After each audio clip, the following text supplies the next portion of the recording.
आज तो पूरा ऑर्केस्ट्रा चल रहा है यहाँ पे। चारों तरफ से पंछी गा रहे हैं। शायद कई दिनों बाद उनको बिना बारिश की सुबह मिली है।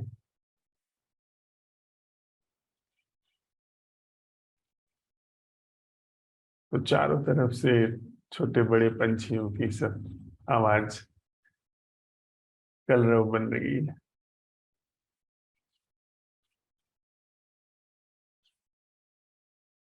और वो जो वर्षा की बूंदें, रात में तो शायद बारिश नहीं हुई है, पर अरबी के पत्तों पर अभी भी वर्षा की बूंदें अटकी हुई हैं। शायद परसों की होंगी।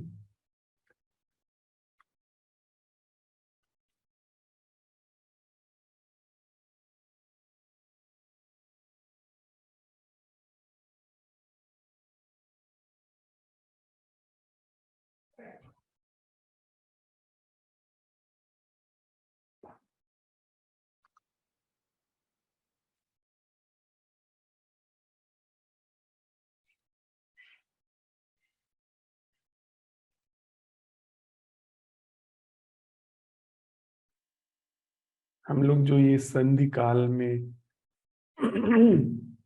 असंभव प्रश्नों को मांझने का प्रयोग कर रहे हैं, आपने गौर किया होगा कि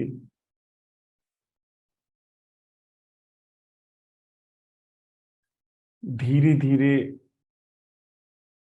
प्रकृति के ही हिस्से हम हो जाते हैं। और बाहर आने में आपको वो जो मन का पूरा साम्राज्य है, सोच विचार का, मैं का, उसको जगह लेने में थोड़ा समय लगता है। उसके पहले प्रकृति और जागरण ये विद्यमान रहता है। बहुत सहयोगी है संधि काल में इन प्रयोगों को करना। सोने से पहले और जागने के बाद अगर आधा घंटा 1 घंटा हम लोग अपने प्रश्नों को मांझे, तो भोर में अगर उन प्रश्नों को जगह मिल जाती है और उसके द्वारा जागरण को, तो फिर वो दिन भर विद्यमान रहता है। और अगर सांझ को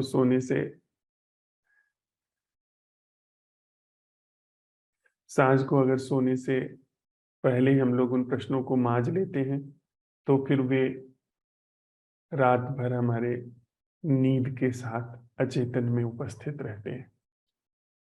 उसके द्वारा जो जागरण है वो उपस्थित रहता है, अवसर पाए रहता है।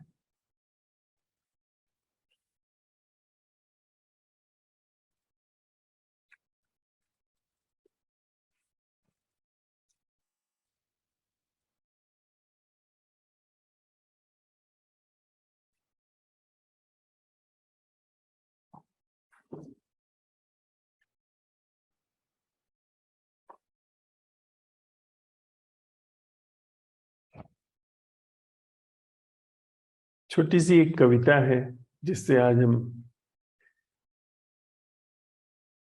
बैठक शुरू करें। यह कविता नहीं बल्कि भावानुवाद है कृष्ण जी का, उनके एक लेख का। एक ही कपाल, खूब ख्याल रखिए इसका, एक ही तो कपाल है आपके पास। यह अद्भुत चीज है, यह इतना विराट, इतना जटिल, इतना सक्षम, इतना महीन और उपजाऊ है कि कोई यंत्र, कोई कंप्यूटर इसकी बराबरी ही नहीं कर सकता।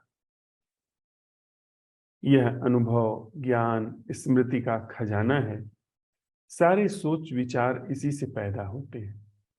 सारी खुराफातें, उलझने, दुख, युद्ध, भ्रष्टाचार, सारे वहम, आदर्श, पीड़ाएं, कष्ट, सारे भव्य गिरजाघर, प्यारी मस्जिदें, पवित्र मंदिर, जो भी चीजें इसने गढ़ी हैं वे अचंभित करने वाली। जो इसने किया है और जो यह कर सकता है कल्पना के भी परे है। लेकिन एक चीज जो यह बिल्कुल नहीं कर सकता है वह है इसका दूसरे कपाल या व्यक्ति से संबंध में इसके व्यवहार का आमूल रूपांतरण। न तो सजा न ही इनाम इसका व्यवहार बदल सकता।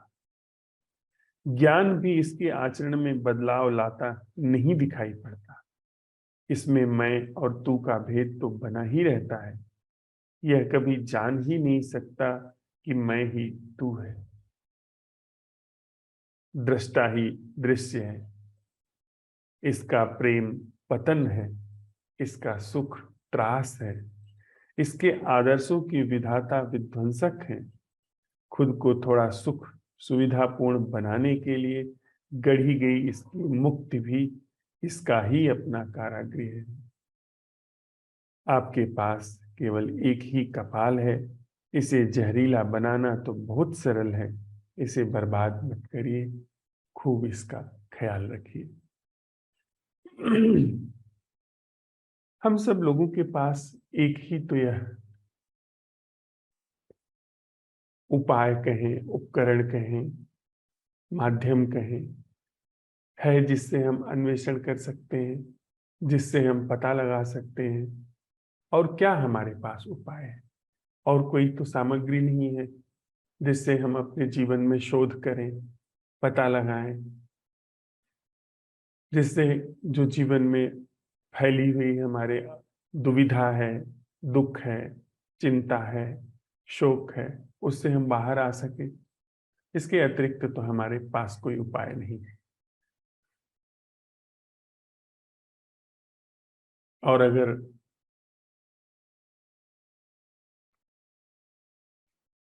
ठीक से हम इसके सम्यक उपयोग से अपने जीवन का परीक्षण करते हैं तो फिर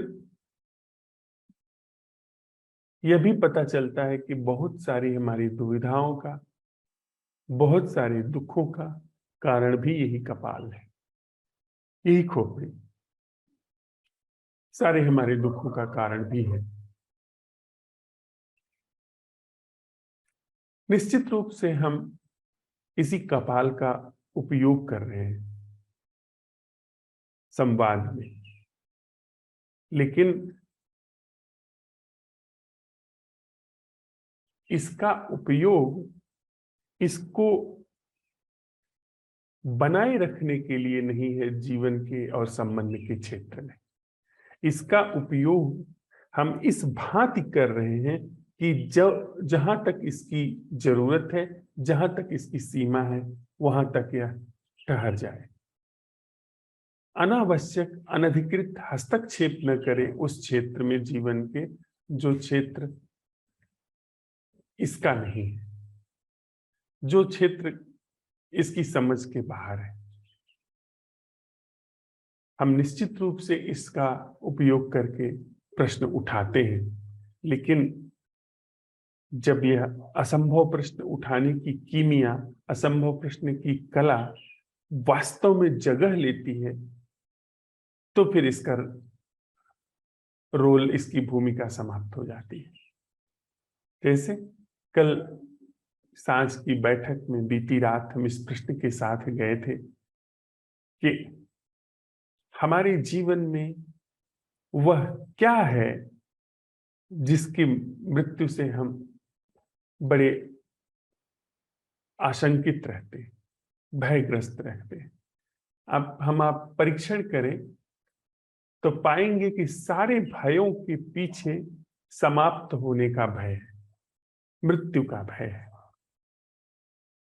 और मृत्यु को कहीं ना कहीं हम शारीरिक विसर्जन से जोड़ करके देखते हैं, क्योंकि बहुत सारी चीजों का यह आधार है जिसे हमने जीवन समझा हुआ है।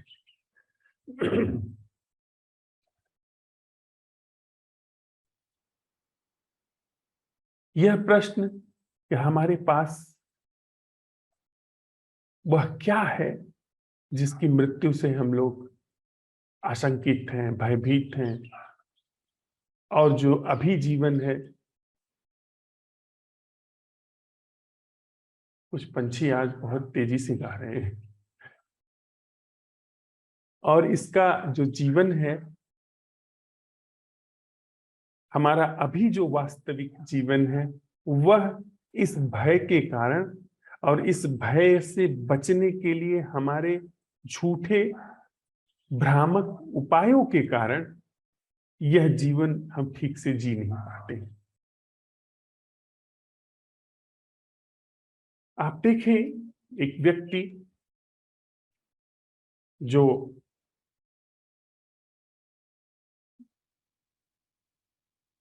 अपने संबंधों को बहुत बना करके रखना चाहता है, वह अकेला होने में भयभीत है।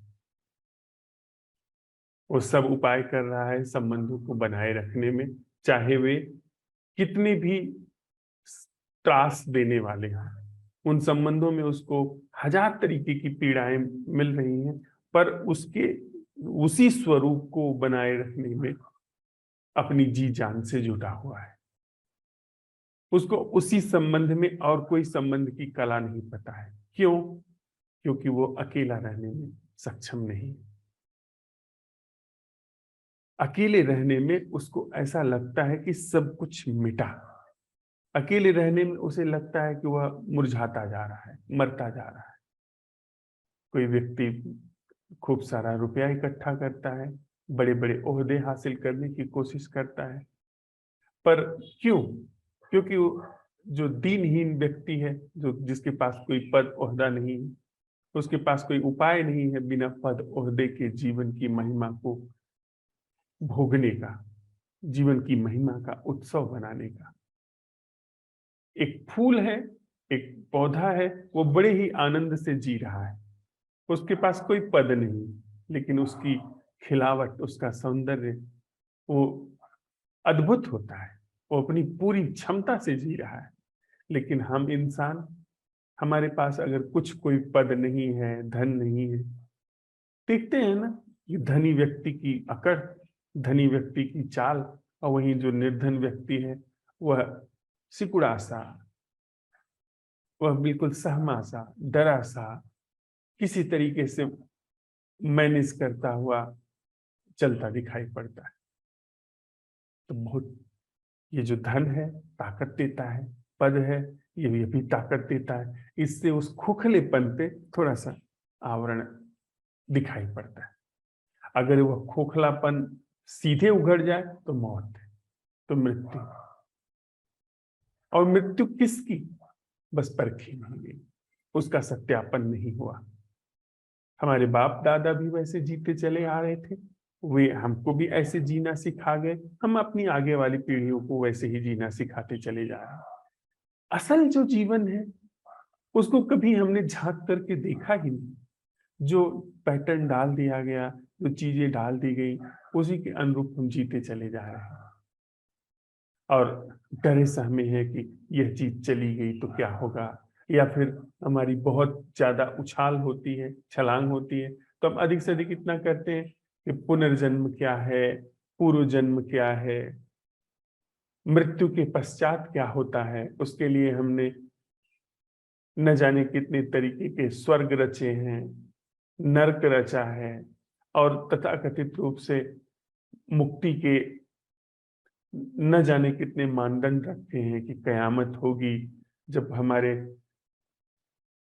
कर्मों का फैसला होगा, गुनाहों का फैसला होगा, सवाबों का फैसला होगा, स्वर्ग में क्या क्या मिलेगा, वगैरह वगैरह सारी व्यवस्थाएं, सारे सिद्धांत हमने गढ़ करके रखे हो, पर कभी भी अपने झोले की ईंट खोल करके नहीं देखी कि भाई अभी कौन है वो जो जी रहा है। पूरे इंसान की जो सभ्यता विकसित हुई है, इसमें एक गहरा तिलिस्म है। यह चीज देखी ही नहीं गई और सभ्यताएं बड़ी से बड़ी विकसित हुई हैं। हजारों हजारों साल से चीजें चली आ रही हैं, और बस झोला खोल करके देखना संभव नहीं हो पाया। क्या है हमारे पास ऐसा जो कि अगले जन्म में जाता है, या क्या है हमारे पास ऐसा जो हम अपनी पीढ़ियों को देने जा रहे हैं? हम क्या है जो पैदा करने वाले हैं? इसकी कभी छानबीन नहीं की गई। छानबीन की जाती तो सच उभर जाता, पता चल जाता, पर गहरा तिलिस्म। एक छोटी सी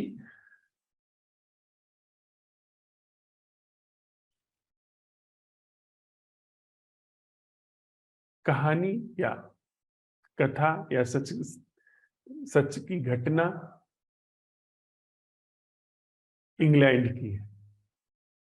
इंग्लैंड के दूर दराज इलाके में एक पॉकेट मार रहता था, और वह पॉकेट मारी में इतना कुशल था कि कभी भी पकड़ा नहीं गया। बड़े ही सफाई से वो पॉकेट मार लेता था और अपने काम में बिल्कुल दक्ष हो गया था। तो जब जिस छोटे से कस्बे में रहता था, वहां पर उसने हाथ पैर मार लिया, और वहां पर उसको बड़ा हाथ हाथ नहीं लगा। तो फिर उसने सोचा कि अब हम लंदन चलें, राजधानी, वहां पर चला जाए।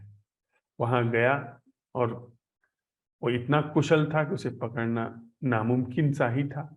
उसने खूब पॉकेट मारी की, लोगों की जेबें काटी, और खूब सारा अपना धन इकट्ठा किया, बड़े ऐशो आराम से रहने लगा।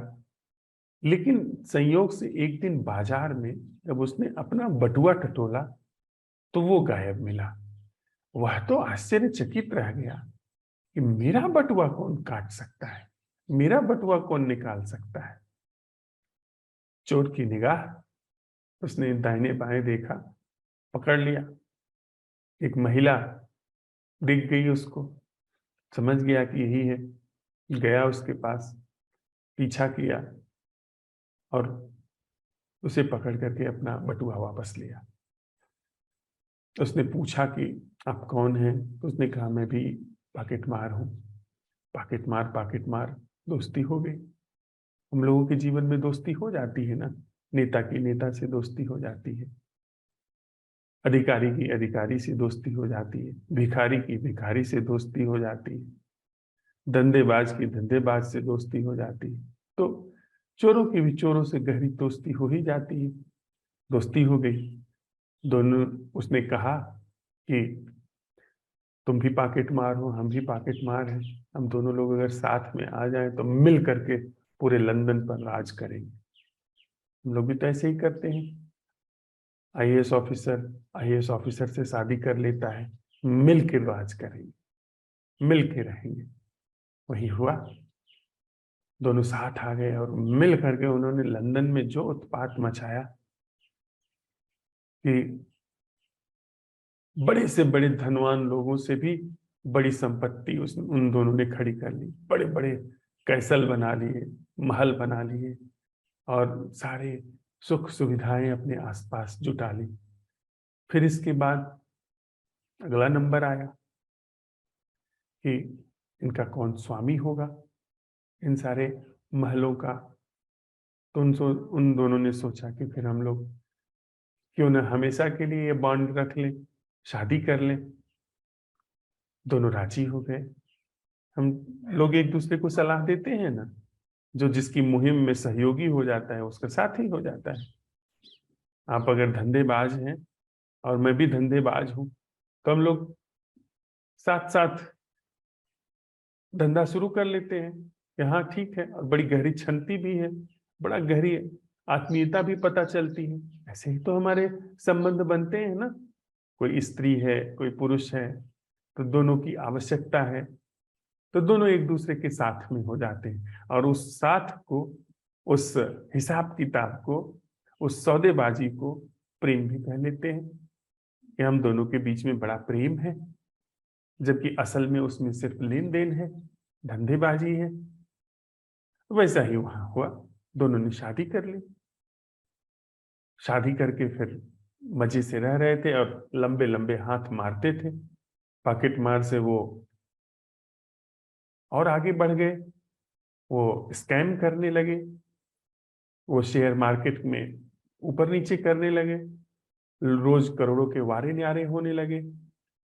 फिर अब आगे की चिंता हुई, हमारा वारिस कौन होगा, ये सारी इतनी सारी धन संपत्ति, इसका क्या होगा, कौन इसको, कल को हम लोग मर जाएंगे तो इसके बाद तो फिर कोई तो चाहिए ना। और दूसरी बात, उस धन संपत्ति के अलावा जो हमारा यह कौशल है चोरी का, यह कौशल भी तो आगे की पीढ़ियों तक पहुंचना चाहिए ना। जैसे डॉक्टर का बेटा डॉक्टर हो, नेता का बेटा नेता हो, तो चोर का बेटा भी तो नंबर 1 का चोर होना चाहिए ना। वह कौशल उसको भी तो आना चाहिए ना। दिखते नहीं है, बड़े बड़े गुंडे बदमाशों के बेटे भी गुंडे बदमाश होने लगते हैं, माफियाओं के बेटे भी माफिया बनना चाहते हैं, क्योंकि वो वैभव, वो हनक, वो ताप वो भी हासिल करना चाहते हैं। जैसे बाप ने हासिल किया है, वो भी ऐसे ही बनाना चाहते हैं। तो वैसा ही हुआ। वो सब भी चाहते थे कि हमारा बेटा बड़े से बड़ा चोर बने।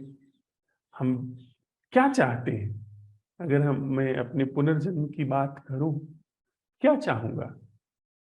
कुछ अधूरी इच्छाएं जो पूरी न हो सकी, कुछ इच्छाएं जो पूरी हो गई उनको बनाए रखने की चाहत। पर वास्तव में मेरी चाहत का मूल क्या है, उसकी वैलिडिटी क्या है, मैं चाहता क्या हूं? एक पुरुष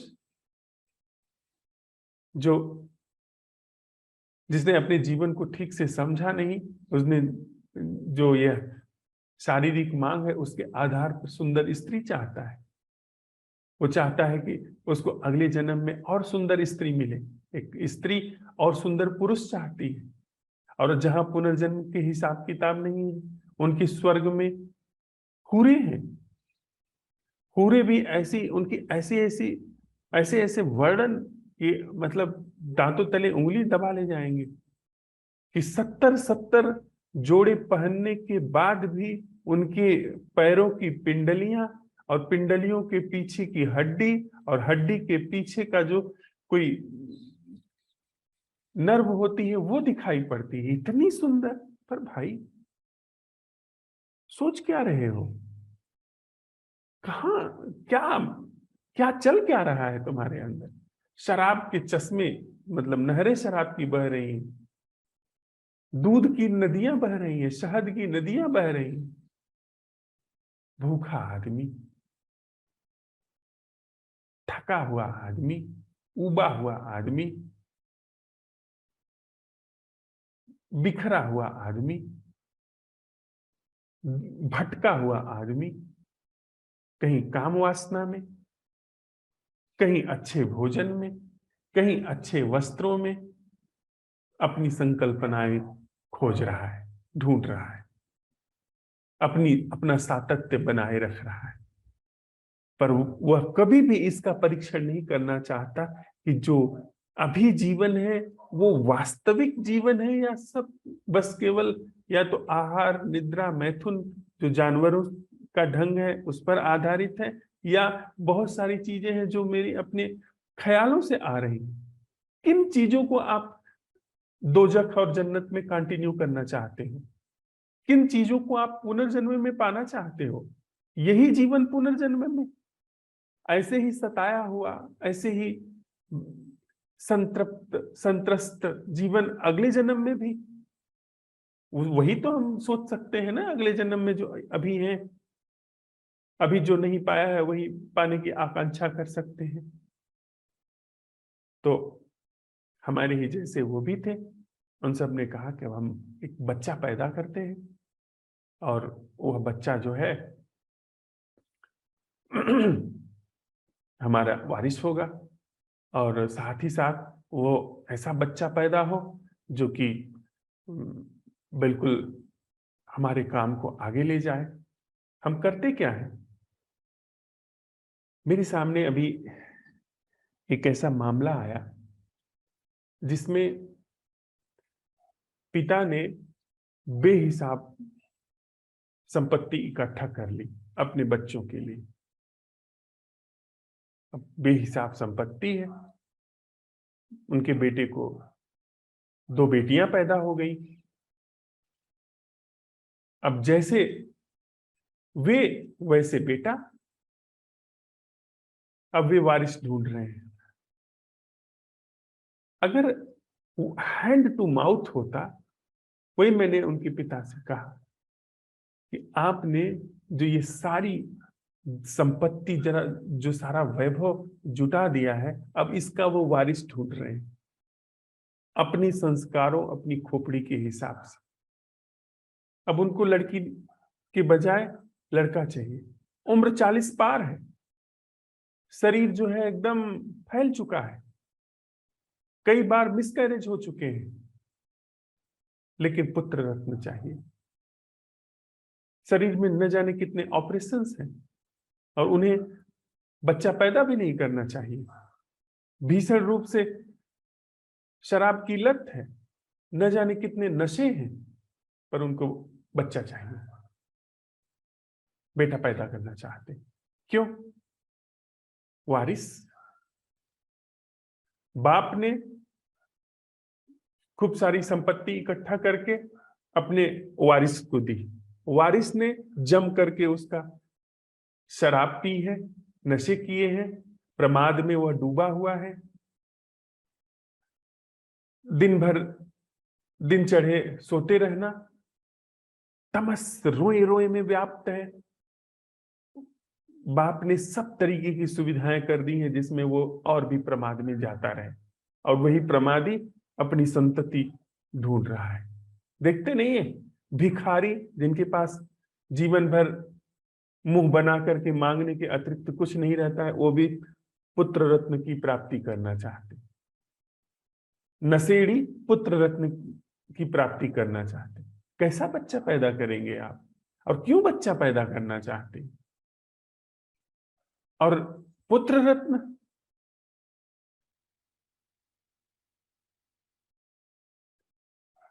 वश चला होता तो बेटियां भी धरती पर नहीं होती, उनके साथ भी कुछ हो गया होता। हम लोग इतने क्रूर, मूर्ख और नृशंस हैं जिसकी कोई सीमा नहीं। लोगों के चेहरे पर मत जाइए, अंदर सब हम सबके न जाने क्या क्या चलता रहता है। जिस चीज का हम प्रतिरोध करते हैं वही चीज हम करते हैं। बड़े अजीब से लोग हैं। गर्भ ठहरा उन चोर के और चोरनी के, दोनों पॉकेट मार थे, दोनों का बच्चा पैदा हुआ। जब बच्चा पैदा हुआ, जो वो बड़ी उम्मीद करते थे कि उनका बच्चा हृष्ट पुष्ट पैदा होगा ताकि चोरी चकारी में, पॉकेट मारने में वो कुशल हो। आंखें उसकी तेज हो, कान तेज हो, हाथ पैर स्विफ्ट हो, उंगलियां बड़ी लचीली हो, ताकि पॉकेट से बटुआ निकालने में उसको कोई अड़चन न आए। लेकिन यह क्या, बच्चा जब पैदा हुआ तो उन्होंने देखा कि उसका एक हाथ उसकी छाती पर लगा हुआ है। उसको हटाने की कोशिश की, पर वो हटा ही नहीं, और दूसरे हाथ की मुट्ठी जो है वो बंधी हुई। उसको खोलने की कोशिश की, वो खुल ही नहीं रही थी। बड़े परेशान हुए, बड़े निराश हुए वे सब कि यह क्या हो गया। हम लोग जिस उम्मीद में बच्चे को पैदा किए, ये तो बच्चा बचपन से ही अजीब सा है। इसका हाथ ही एक तरह छाती से चिपका हुआ है, और दूसरी चीज उसकी दूसरे हाथ की मुट्ठी ही नहीं खुल रही। ले गए डॉक्टरों के पास, डॉक्टरों ने दिखाया, देखा और कहा कि अभी तो बहुत छोटा है, अभी इसके साथ कुछ छेड़छाड़ नहीं कर सकते हैं, अभी तो बच्चा है, ऑपरेशन वगैरह भी नहीं कर सकते हैं। पर उनके पास खूब सारा धन था। धन होता है तो हम क्या करते हैं? धन होता है तो यही सब तो उल्टा सीधा करते हैं। धन होता है तो फिर मजे से आप उल्टी सीधी चीजें कर सकते हैं। खूब सारा धन होता है तो ज्यादा समय तक आप यही जीवन कंटिन्यू रख सकते हैं, जैसे आप जीते आए हैं। ज्यादा धन होगा, कैंसर का रोग हम लंबे समय तक खींच करके ले जा सकते हैं। यही सब लेके गए एक डॉक्टर के पास। उसने जांच की, बच्चे को देखा, अनुभवी आदमी रहा होगा, इनको भी देखा होगा उसने, माता पिता को देखा, बच्चे को देखा। उसने अपनी सोने की घड़ी निकाली और रख दी। जैसे ही उसने सोने की घड़ी निकाल करके सामने टेबल पर रखी, बच्चे की निगाह घूम करके सोने की घड़ी पर चली गई। उधर सोने की घड़ी पर उसकी निगाह चली गई, इधर उसने बच्चे का जब हाथ टटोला तो देखा कि उसमें पल्सेज चलने लगी। उसने जेब से सोने की चेन निकाली और घड़ी को लटकाया उसमें, और उस बच्चे के सामने झुलाने लगा। बच्चे की आंख घूमने लगी उस सोने की घड़ी पर और सोने की चेन पर, और इधर उसका हाथ जो है बिल्कुल ठीक हो गया। उसने हाथ को सीधा कर दिया, हटा दिया, और अभी वो ऐसे ऐसे नचा ही रहा था, तैसे ही बच्चे ने वह अपना दूसरा हाथ जो था वो उठा करके उसको पकड़ना चाहा, और उसकी मुट्ठी से एक सोने की अंगूठी गिर गई। और वो सोने की अंगूठी उसने कहाँ मारी थी? जब वह पैदा हो रहा था तो मेड की उंगली से उसने खींच ली थी। जो दाई बच्चा पैदा करा रही थी उसी की उंगली से उसने अंगूठी मार दी थी पैदा होते हुए। और वो जो हाथ चिपका था, इसलिए चिपका था कि चोर जो है अपने को बड़ा सिकोड़ करके, बहुत संकुचित करके रखता है, इसलिए उसका हाथ भी सिकुड़ा हुआ था। वह जन्मजात ही चोर पैदा हुआ। क्या पैदा किया? आगे जो हम पुनर्जन्म की बात करते हैं, क्या होने वाले? जो हम हैं यही संततियों को क्या देने वाले हैं? निश्चित ही जैसे हम होंगे वैसी संतति होगी, वैसी औलादें पैदा करेंगे, वैसी उनको परवरिश देंगे। जैसे हम होंगे, उससे अतिरिक्त नहीं। रुग्ण हैं हम, पीड़ित हैं, चिंताग्रस्त हैं, वैसी औलाद पैदा कर देंगे।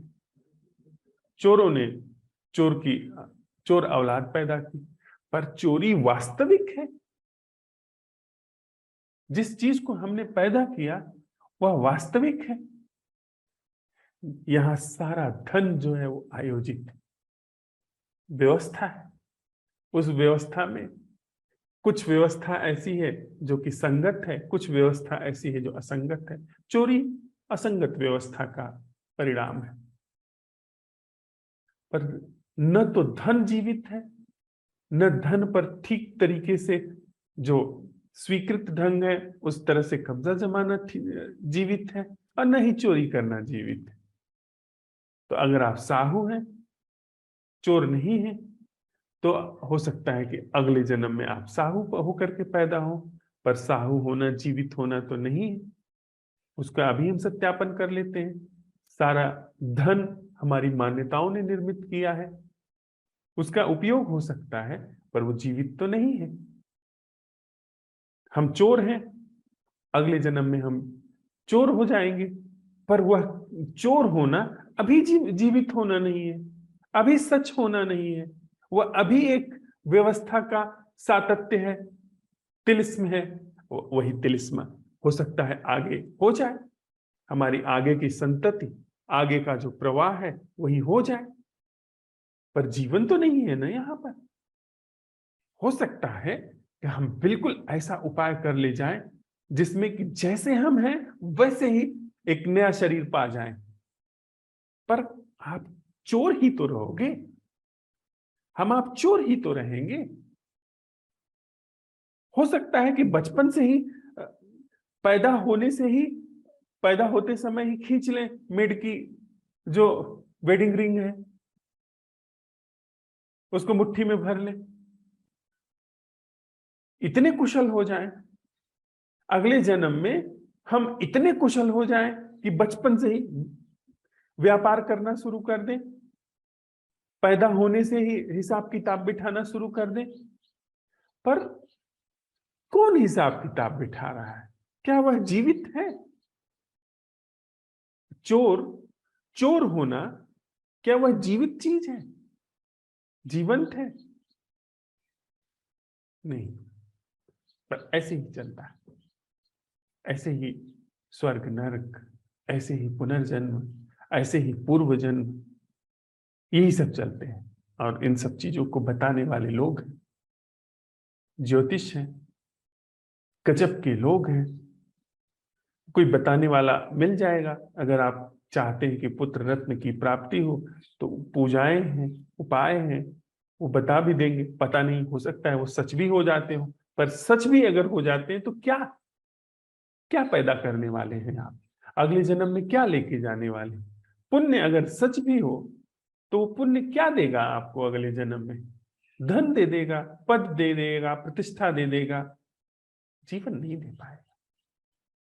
जीवन के लिए अभी कमाना होगा, अभी नजर पैनी करनी होगी, अभी भीतर प्रवेश करना होगा। जो सच्चा जीवन है, सच्चा जीवन का जन्म पुनर्जन्म से कुछ लेना ही देना नहीं। वो हमारे ख्याल हैं जो कहें तो पुनर्जन्म में प्रवेश करते हैं। हमारी यांत्रिकता, बनावटीपन, हमारा तिलिस्म पुनर्जन्म में प्रवेश करता है, न कि सच्चा जीवन। सच्चा जीवन जागरण मात्र है, जिसके लिए हम लोग साथ साथ प्रयोग कर रहे हैं, जिसके लिए हम ये सवाल उठा रहे हैं इन बैठकों में कि वह देखना क्या है जो बालवत है। जैसे बच्चा निर्दोष आंख से देखता है, वैसे और साथ ही जागृत। और वह देखना, वह निर्दोष दृष्टि, वह चोर और साहूकार से मुक्त दृष्टि उपस्थित है। सिर्फ हमने उसको उघाड़ा नहीं, हमारे देखने में ही उपस्थित है। हमने प्रश्न उठाया, धुंध छट गई इस प्रश्न से, और देखना समझ। तो दो चीजें अब हम लोगों के साथ साथ चलते हुए प्रकाश में आ गई। पहली,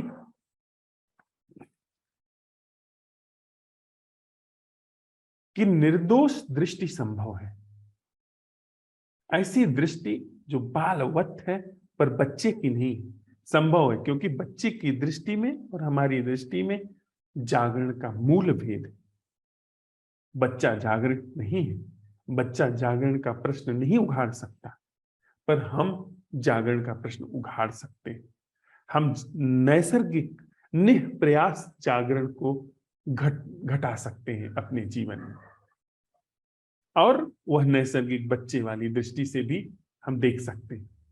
यह हमारे लिए बिल्कुल संभव है। और जो कि हमारी इस ध्यानशाला का मुख्य बिंदु है, मृत्यु और पुनर्जन्म, उस पर भी हमने चर्चा की कि इस नैसर्गिक दृष्टि से, इस नैसर्गिक बालवत दृष्टि से जीवन को देखना और देखने में पाया जाना कि जिस चीज की मृत्यु की हम लोग बात करते हैं, वह चीज असल में है ही नहीं। शरीर बह रहा है, शरीर अब तक न जाने कितनी बार बह चुका। वस्तुतः यह कहने में भी शरीर बहुत सारा बह गया, नया शरीर, नई चीजें हिस्सा ले ली। एक शब्द बोलने में हजारों लाखों कोशिकाएं मर जाती हैं और नई कोशिकाएं जन्म ले लेती। तो एक प्रवाह है शरीर। तो शरीर तो बह ही रहा है, एक दिन पूरा का पूरा बह करके बदल जाता है, और कुछ नहीं। कहें तो बदल जाता है, बह करके बदल जाता है। इसमें कुछ न मरता है न जीता है, बस ये प्रवाह है, एक रचनात्मक प्रवाह। मन अवास्तविक है, चाहे चोर का मन हो, चाहे साहूकार का मन हो, उसमें कोई सच्चाई नहीं है। तो उसके जीवित और मृत होने का तो कोई प्रश्न ही नहीं खड़ा होता। उसके लिए तो हमने बस यह प्रश्न उठा करके देखा, बात साफ हो गई, बात स्पष्ट हो गई। और अनुभूतियों, भावनाओं, उसमें भी हमारा कोई रोल नहीं, वो सारी भी नैसर्गिक है। तो जो मरने चला है, जिसको मरने का भय है, उसका जब भली भांति परीक्षण किया तो अभी और यही जो जीवन है वह पाया गया। जैसा अभी जीवन है वही पाया जा रहा है। अभी और यही जीवन से आशय, स्पष्ट आशय, निर्दोष नैसर्गिक जागरण, जागरण मात्र, जिसके लिए इस पूरे अस्तित्व ने असाधारण रूप से अचूक कीमिया हमारे हाथ में दी। हम तिलिस्म को, हम जो एक ख्याल है उसको भली भांति मिट जाने देने के लिए अचूक कीमिया दी है, वह है असंभव प्रश्न की कला। जब हमने यह प्रश्न उठाया कि वह देखना क्या है जो बालवत है, साथ ही जागृत है, तो अपने आप वह नैसर्गिक जागरण और दृष्टि हमारे हाथ में, हमारे साथ में जगह लेने लगी। तो इतनी सी बात हमारे प्रकाश में आई है, हमारे अन्वेषण में आई है। इसके क्रम में और भी जो कुछ हमको अन्वेषण में आया हो उसको हम लोग साझा करते हैं। इसके बाद फिर आगे हम लोग बढ़ते हैं। उसके पहले थोड़ी देर हम लोग साथ में बैठ लें। जो अभी सुना है उसको अपने हृदय में, गहरे में, समझ में उतर जाने दें।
अनिल भाई।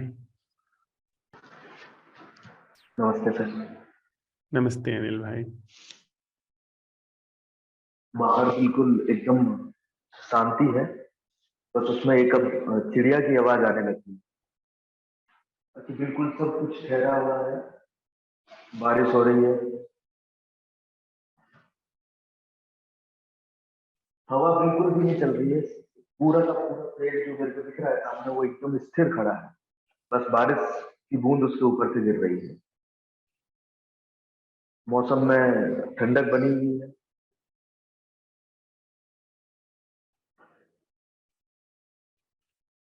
जी सर।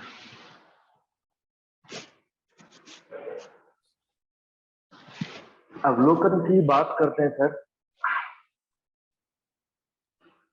तो हालांकि ये चीज कल भी अन्वेषण में जब आप आशीष जी से बात कर रहे थे तब साथ साथ अन्वेषण करते हुए ही चल रहे थे, जहां पर नाम, शरीर, अनुभूतियां जो भी है वहां देख लिया जा रहा है कि वो सब थोपा हुआ है, बनावटी है। इससे पहले भी जो मृत्यु के बारे में अगर सोचते हैं तो वहां पर मृत्यु का उतना ही डर है मुझे जितना स्वाभाविक रूप से होना चाहिए। इससे ज्यादा ये डर कभी सिर पे चढ़ के नहीं बोला है। हाँ, लेकिन बात आती है कि अगर बात अपनों की मृत्यु की आए तो वहां तो बहुत ज्यादा डर बना हुआ है उससे। मैं इतना समझ पा रहा हूँ कि ये बात घूम फिर के मुझ तक आ ही जाएगी ये, और आ भी रही है। लेकिन जो कल हुई है मैं वो देख पा रहा हूँ कि ऐसा कुछ नहीं है कि वो डर कहीं गया है, वो डर एज इट इज बरकरार है। अपनों की मृत्यु से डर लगता है। और वैसे भी पता नहीं कैसा, ऐसा बचपन से ही ऐसा रहा है कि बहुत लोगों को मरते हुए देखा है, और पिछले ये 2 ढाई साल में तो कुछ ज्यादा ही, कोरोना आया था, फिर कुछ दंगे, कभी कुछ लड़ाई झगड़ा, कुछ ना कुछ चल ही रहा है।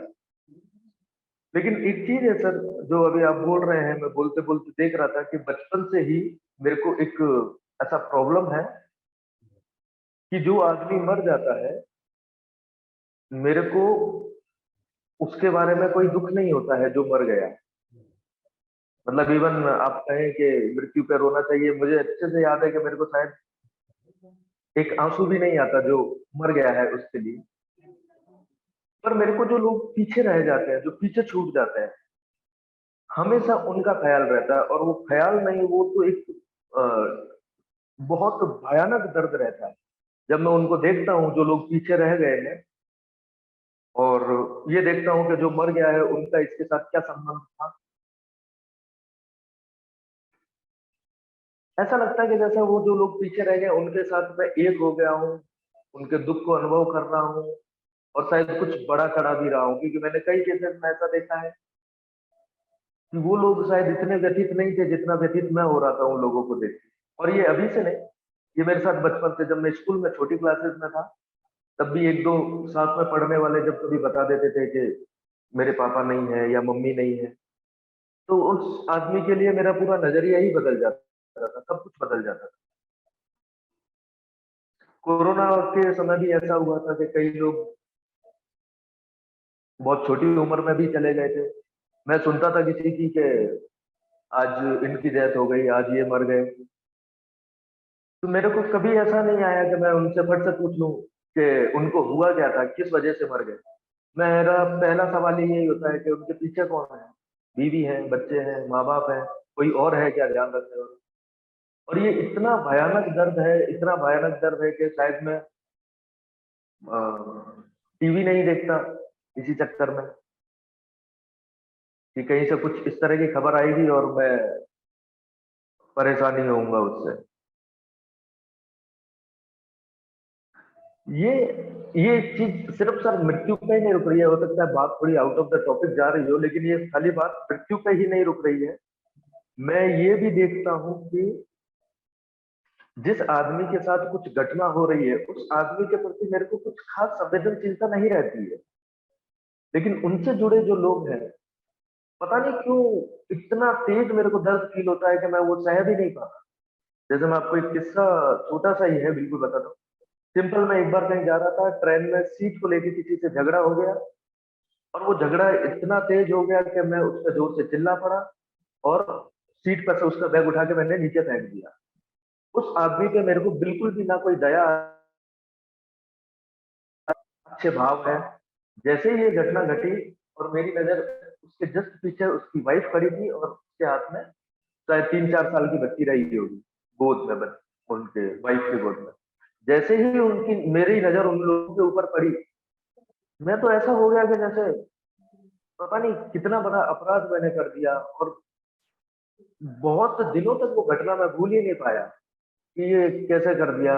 वो बीवी और उसके बच्चे जो है, वो उनके पास वो जब देख रहे होंगे कि उस आदमी को इस तरीके से व्यवहार किया जा रहा है उसके साथ, तो उनको अंदर कैसा लग रहा होगा। और यही कारण है कि मैं अपने साथ काम करने वालों में, जो साथ रह रहे हैं, इवन जो जूनियर्स भी हैं, उनकी बहुत अधिक ज्यादती जो है वो मैं इसीलिए सह लेता हूँ कि जाति सहना मेरे लिए थोड़ा आसान है। अगर मैं कुछ कहता हूँ, कुछ अपमान करता हूँ, या कहिए तो कुछ अहित कर देता हूँ, तो वो मेरे को वो दुख बहुत ज्यादा लगता है कि जब मुझे पता चलेगा कि इसके परिवार वाले भी इस घटना से जब अवगत होंगे, तो उन्हें कैसा लगेगा। पहले कॉन्शियसली इस चीज का ध्यान रहता था कि मैं इस वजह से ऐसा कर रहा हूँ, अब ये मेरी आदत में आ गया है। बहुत बहुत बहुत ज्यादा हो जाने पर ही, जब चीज आउट ऑफ कंट्रोल हो जाती है, मेरे मेरे बस में ही नहीं रहती, तब कुछ मेरे से हो जाए तो हो जाए, अन्यथा ना मैं किसी से दुर्व्यवहार कर पाता हूँ। ऐसा नहीं है कि मैं चला के नहीं दुर्व्यवहार, मेरे को वो पीछे का डर लगता है, वो बाद में जो कुछ होगा उसका बड़ा डर लगता है। और शायद जो मेरे को जो लोग जानते हैं करीब से, उनके मन में मुझे पता है कि एक गुड मैन की छवि है, मेरी एक इमेज बनी हुई है।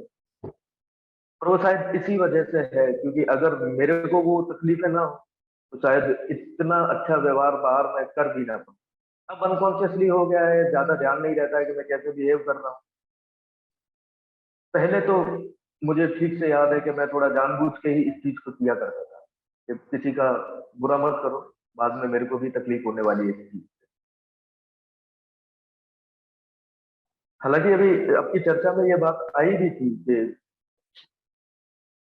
अकेलेपन का शायद डर लगता है, शायद ऐसा कुछ हो। मैं देख तो नहीं पा रहा हूँ अभी कुछ ऐसा कि कोई मर जाता है या ऐसा कुछ, तो कुछ अकेलापन मेरे को फील होता है नजर। तो सर ये भय, सर ये वाली चीज बहुत बड़े तौर पे मेरे लाइफ में मतलब व्याप्त है, बहुत बुरी तरीके से व्याप्त है, इससे छूट ही नहीं पाता। और इतने दिन अभी ख्याल में नहीं थी, जब कल बात कर रहे थे आप, तो कल जब मैं रात सोच रहा था तो ये पूरा एकदम साइकिल पूरा घूम गया कि क्या क्या होता है। जी सर। अनिल भाई,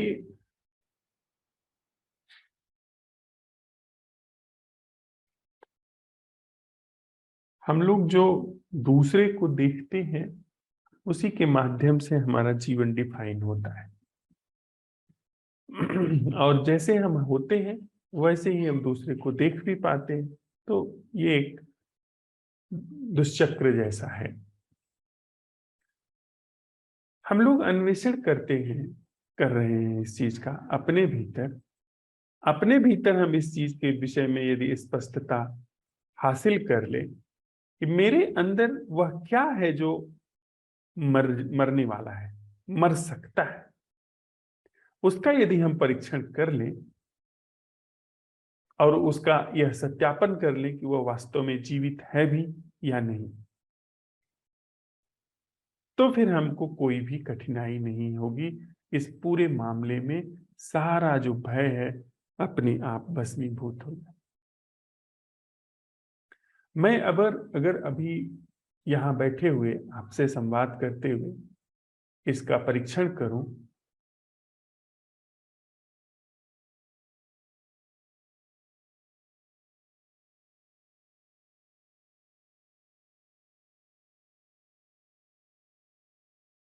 कि मैं अभी अगर मरता हूं तो क्या समाप्त होगा? शरीर समाप्त हो जाएगा, जिसे हम लोग मृत्यु समझते हैं।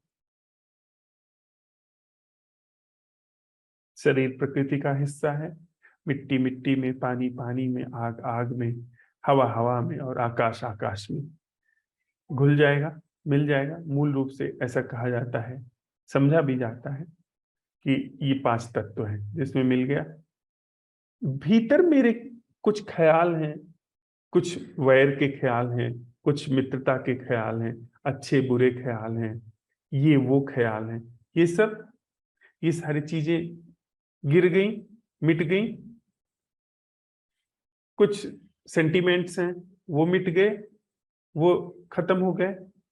पर इन सारे सेंटिमेंट्स की, इन सारे ख्यालों की, धारणाओं की जो वास्तविकता है, यदि वह अभी परख ली गई है, तो उनके गिरने का भय कैसा, उनके समाप्त होने का भय कैसा? गिर जाए। असल जो जीवंत है, जो नैसर्गिक जागरण है, जिस जागरण में इस समय आपसे बात करते समय जो जागरण इस शरीर को प्रकाशित कर रहा है, जिस जागरण से यह कहा जाता है कि शरीर जो है रोया रोया जागृत है सहज रूप से। शरीर गिर गया पर जागरण थोड़ी गिर गया, वो शरीर पर थोड़ी निर्भर है। हम करते तो निर्भर होता, वह नैसर्गिक जागरण कैसे गिर सकता है? वह नैसर्गिक जागरण वहां पे विद्यमान ही है। मन की सारी चीजें, सारे सोच विचार, हमारे आग्रह दुराग्रह, वह सारी चीजें गिर गई, पर वह नैसर्गिक जागरण जो उसके पीछे खड़ा है कैसे गिर सकता है? वह तो वहां विद्यमान ही। सारे सेंटिमेंट, अनुभूतियां, ये सब गिर गई, पर वह नैसर्गिक जागृति तो वहां विद्यमान ही है। उसके गिरने का कोई उपाय नहीं। वह जो सहज बालवत दृष्टि है, उसके गिरने का कोई उपाय नहीं। मैं जितना भी मैं जानता हूं, जितने भी मेरे संबंधों के ख्याल हैं, वो सब गिर जाएं अभी, ये शरीर भी गिर जाए, पर फिर भी अंदर इसके गिरने में कोई भय नहीं, कोई शोक नहीं, कोई चिंता नहीं। यह चीज हमने आपने साथ में चलते हुए अपने जीवन में सत्यापित कर ली है कि या तो कुछ प्रकृति का हिस्सा है, प्रकृति में चला गया, कुछ हिस्सा है जो यांत्रिकता का है, बनावटीपन का है, जो उपयोगी है, वो हमारे विसर्जित होते हुए वो अपने आप समाप्त हो गया, और जो सौंदर्य का है वो हमारे समाप्त होते ही वो अपने आप अस्तित्व में विलीन हो गया। पर नैसर्गिक जागृति तो कहीं नहीं गई ना। हमने अपने अंदर सत्यापित कर लिया, दूसरे के अंदर भी यही दिखेगा कि इसमें कुछ भी मिटा नहीं। उस जो दुख है, उसकी नासमझी का दुख है। जैसे बच्चे का खिलौना टूट गया, वो रो रहा है, उसको लगता है कि उसके खिलौने की असली टांग टूट गई, कोई असली टांग जैसे टूट गई है, ऐसा रो रहा है। नासमझी में 5-10 साल का बच्चा नासमझी में रो रहा है, पर आप जानते हो कि ऐसा कुछ कभी था ही नहीं। खिलौना कभी जीवित था ही नहीं, और जो जीवित है उसके मरने का कोई उपाय ही नहीं। यह प्रज्ञा दृष्टि, यह विवेक दृष्टि, यह भेद दृष्टि, अपने आप जो सच है उसको सच की तरह, झूठ है झूठ की तरह देख करके ऐसा व्यक्ति शोक को प्राप्त नहीं होता। जिसने अपने अंदर इस चीज को समझ लिया, उघाड़ लिया, उसके अंदर कभी भी शोक नहीं होता। तो हम लोग उसी के लिए माज रहे हैं, उसी के लिए ये देख रहे हैं, पता लगा रहे हैं कि बालवत नैसर्गिक दृष्टि क्या है इस पूरे मामले। अब जब दुख घटे, जब वो पीड़ाएं घटे, बालवत नैसर्गिक जागरण से उसे हम देखें, अपने आप जो शुभ होगा, जो वास्तविक है वो बचेगा, जो झूठ होगा वो अपने आप गिर जाएगा। ठीक है। Thank you so much. धन्यवाद अनिल भाई। मुझे आप लोग बस 1 मिनट का समय दीजिए, मैं अभी आया। जी।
गुड मॉर्निंग, प्रणाम।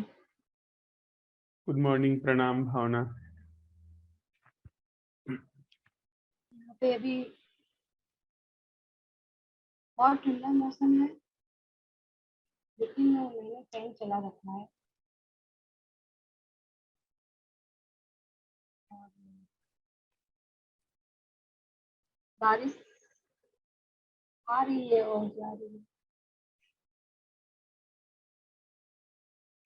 घर के अंदर बैठी हूँ क्योंकि आवाज तो नहीं है, पर पंखे का आवाज है। पंखा भी इसलिए चालू किया है, मक्खियाँ आ रही है। बारिश के मौसम में ऐसे मच्छर काटने से वो पूरियाँ भी हो जाती है, उसके कारण फिर उस पे मक्खियाँ बैठती है तो पंखा चालू करना पड़ता है। और अभी चाय पी है तो उसका स्वाद है, और मतलब सुनने में भी उसका ही स्वाद, मतलब वही आ रहा है। सुनने की हमारी प्रक्रिया है, सुगंध तो भी ऐसे चाय की आ रही है, स्वाद भी चाय का ही आ रहा है।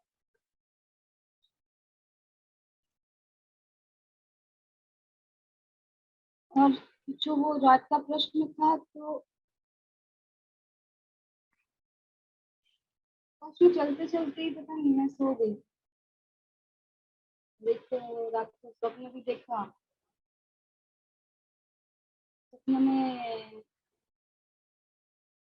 गुरु जी आए थे, पता नहीं क्या बोल रहे थे, ऐसे कुछ था। और सुबह उठी तो यहाँ पे वो लेडी रहती है, उनको वॉमिटिंग हो रही थी, तो वॉमिटिंग सी कर रही थी, तो बहुत मतलब अंदर से मुझे भी फील हो रही थी, तो वॉमिटिंग हो रही है, फिर मैं उनको हाथ घुमा रही थी ऐसे ही बैठ में, उनकी हेल्प कर रही थी, उनको चाय बना के दी। और वो जो आप जैसे जैसे बोल रहे थे, वैसे वैसे ही अंदर से वो प्रश्न उठ रहा था। और जैसे ही कोई भाव था, तो वो उसमें निर्दोष दृष्टि वाला प्रश्न उस समय पूछ रहा था, तो वहाँ पे अटेंडिंग भी थी, मतलब तो ऐसा कुछ भी नहीं था कि जिसमें मैं स्मृति के अंदर बह जाऊँ। कल रात्रि का प्रश्न क्या था भावना? कि मतलब वो ऐसा क्या है जो 30 40 50 60 70 साल के बाद में जिसकी मृत्यु होने वाली है, मृत्यु धर्मा क्या है, इस तरह का प्रश्न। हम्म।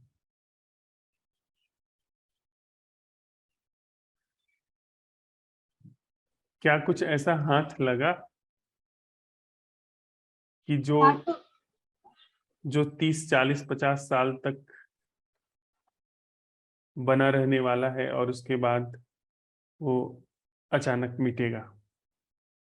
हाँ तो क्या है, मुझे तो भय ही लगता है एक प्रकार का, कि जो भय भय है वही इंसान का खत्म होता है। शरीर तो खत्म होगा ही होगा, लेकिन भय तो वो तो अभी भी मृत्यु उसकी तो होने वाली है ना, मतलब वो जो नहीं। किस चीज के खोने का भय है? मृत्यु का ही तो भय है, और क्या है। मृत्यु ही तो है जो मृत्यु का मिट्टी। मतलब क्या? मृत्यु का मतलब ये किसी को खोने का भी भय तो रहता है ना, कि ये रिश्ते खो जाएंगे हाथ में से, तो क्या होगा मेरा, मतलब वो जो अकेले रहने से जरा इंसान रुको। डरता है। जो खोने का भय है वह क्या है जिसे खोने का भय है? यदि मैं अपनी माँ के खोने से भयभीत हूं, हम्म, तो मेरे अंदर उस स्त्री का, जिसे मैं माँ कहता हूं, उसका क्या है जो खोने से भयभीत है? उसका साथ, हाँ। उसका साथ, जैसे कि वो चाहे माँ हो, चाहे प्रेमी हो, चाहे बेटा हो, चाहे एक्स वाई जेड, कोई भी हो, उसका साथ होने से भयभीत, मतलब कि सार मतलब किस सार चीज का नहीं, सार? सार नहीं, साथ, समझ गया, सार उसका का मतलब क्या?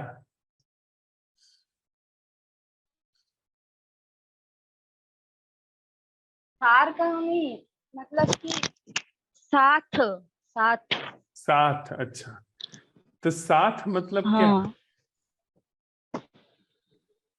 साथ मतलब कि जैसे इस घर में एक मैं अकेले बैठूं, ठीक है, तो और एक साथ में कोई हो, या ये पूरे जीवन में एक कोई साथ में हो, और एक में पूरे जीवन में अकेली रहूं, जहाँ पे कोई भी नहीं हो, किसी तरह का कोई रिलेशन नहीं हो, कोई ठहरो। कोई नहीं, और वहां पे ये पूरे इस। जो मैं इस कमरे में बैठा हूं, हम्म। इसमें अकेलापन मतलब क्या? ये तो कमरे में बैठे हैं, एक कमरे में बैठने की अलग बात है, ठीक है। पूरे जीवन में जीवन में ही, इंसान के जीवन में ही अकेलापन मतलब क्या? अकेलापन मतलब कि कोई साथ नहीं होना। नहीं, साथ नहीं होना, इंसान मतलब कि साथ क्यों चाहता है इंसान, कोई उसके दुख में रहे, कोई उसको क्या बोलते हैं पुचकारे, कोई उसके सर में हाथ घुमाए, मतलब कि कोई तकलीफ में हो तब कोई उसका साथ दे, कोई उसके लिए खड़ा हो। वो जो साथ है ना, वो साथ होने से ही इंसान डरता है, और उसकी मतलब मृत्यु हो जाए तो वही तो है जो इंसान मतलब अपने जो रिश्तेदार होते हैं अपने रिलेशन में, तो उनको खोने से, और उसमें भी जो निकटतम जो भावना, रिश्ते होते हैं हाँ। अकेलापन मतलब क्या? इस भरी पूरी दुनिया में, जिसमें नदी है, पहाड़ है, आकाश है, धरती है, सूरज है, चांद है, और इन सारी चीजों से मेरा शरीर जुड़ा हुआ है, वह क्या है जो अकेला महसूस कर रहा है? तो नहीं है। वह मैं क्या है? किस चीज से वह मैं बना है? वो कुछ है नहीं, और जबरदस्ती का मतलब बना हुआ है। जबरदस्ती का बना हुआ है? श्योर हो इस मतलब बात कि पर? हाँ, जबरदस्ती का ही बना हुआ है। रात को भी मैंने आपको उसका उदाहरण दिया था। नहीं, अगर ये बात सच में ही पता हो गई होती कि यह जबरदस्ती का बना हुआ है, तब तो फिर साथ इसी मैं को तो चाहिए। इसी मैं को चाहिए, और इसी मैं को मैं के ख्याल का साथ चाहिए। इसी मैं को तू के ख्याल का साथ चाहिए। बैठे बैठे मेरे मन में है ना एक मतलब अभी एक नहीं, बात यह बात देख पहले रही थी समझो। मुझे। जी। ये अकेलेपन का ख्याल वास्तविक है, क्योंकि पूरी प्रकृति से शरीर जुड़ा हुआ है। और मैं, जो कि हम लोगों ने बहुत सारी बैठकें की हैं, साथ में चले हैं, इसमें हम लोगों ने इसका सत्यापन किया है कि मैं का जो एहसास है, यह हमारे सोच विचार की प्रक्रिया से बनता है। जब हम पैदा हुए होते हैं तो 2-3 साल तक तो मैं जैसी कोई चीज ही नहीं होती है जीवन में। जैसे जैसे हमारे संस्कार बढ़ते हैं, सुझाव सम्मोहन हमारे अंदर जगह लेते हैं, वैसे वैसे ही मैं बनता है। तो यह मैं बनावटी है, इसका हमने सत्यापन किया है। अब आप बताएं कि यह एहसास जो बनावटी है, अभी यही मैं का एहसास बनावटी है, इसका अकेलापन बनावटी है। जब यही बनावटी है तो इसके अकेलेपन का एहसास भी बनावटी ठहरा। अब यह किस साथ की आ- आकांक्षा करता है, और उस वह साथ क्या वास्तविक साथ है? और उस साथ के खोने का जो भय है, क्या वह वास्तविक भय है? ये सारा का सारा ख्याल ही है। यहाँ पे अकेलापन भी ख्याल ही है, और इसका साथ भी ख्याली है, और मैं भी ख्याली है। क्या ये ये सारा का जीवित सारा समझ है? मतलब हाँ, जो इसको अभी जो देख रहा है उसको एक अटेंडिंग ही देख मतलब अटेंडिंग के साथ देखना होगा। अगर ये वास्तव में हो रहा है भावना, तब तो बात पूरी हो गई ना, कि मेरा भय झूठ है। अब देखो ना, भय झूठा ही तो था। आपका पता है, भय के ऊपर एक बार अभी बीच में शिविर हुआ था, और मुझे इतना डर लग रहा था कि मतलब ऐसे भ्रांति हो रही थी उस टाइम पे कि यहाँ पे कोई है। और अंदर आने से भी, मतलब कि मैं घर के अंदर आने से भी मुझे डर लग रहा था। और उस शिविर के बाद में वो वैसा भय एकदम खत्म हो गया। तो वह भय एक ख्यालों में तो था, और क्या था वो जो खत्म हो गया। और ऐसा भय अब मेरे अंदर बिल्कुल भी नहीं है, कहीं पे भी नहीं है। मैं कहीं पे भी जा सकती हूँ, अंधेरे में किधर भी जा सकती हूँ। रात को अंधेरे में जहाँ मम्मी को डर लगता है वहां पे भी मैं जाती हूँ, और अंधेरे में ही अपना काम करके आ जाती हूँ। मुझे भय नहीं लगता बिल्कुल भी, क्योंकि वो वहां पे वो बात ही खत्म हो गई, वो जो ख्याल के रूप में थी वो।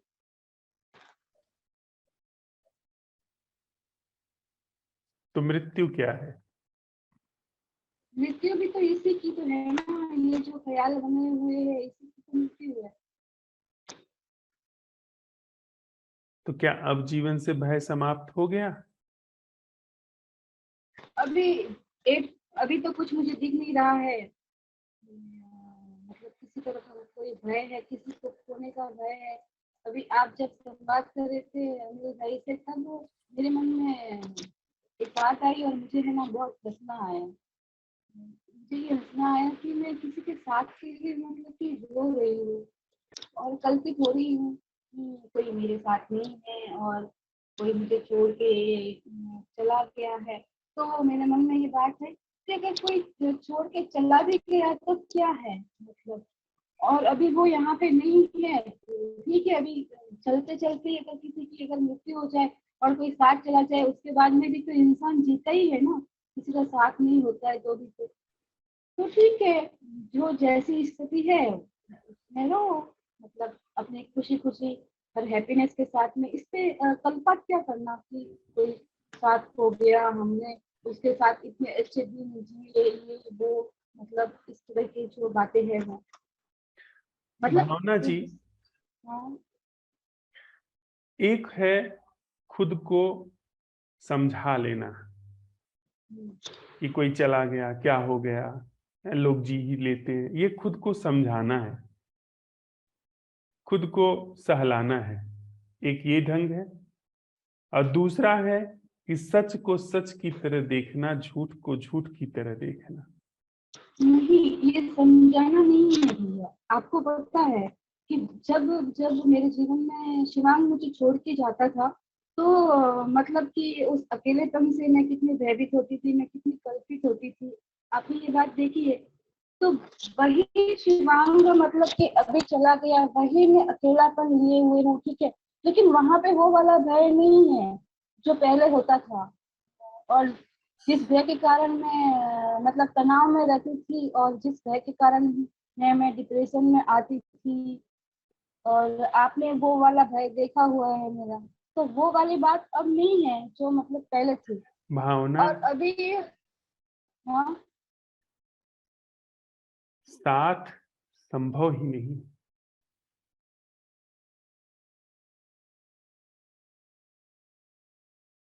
सारे साथ हमारे इसी मन के व्यापार हैं, मन से पैदा होते हैं। अभी भी जो साथ है, चाहे हमारे आपका साथ हो, क ख ग किसी का साथ हो, वह साथ जो हमारी बुद्धि से निर्मित है, हमारे छवियों से, सोच विचार से निर्मित है, वह साथ साथ नहीं। क्या यह बात स्पष्ट है? बिल्कुल स्पष्ट अगर यह स्पष्ट है, तो अभी देखो क्या नैसर्गिक रूप से जागरण है।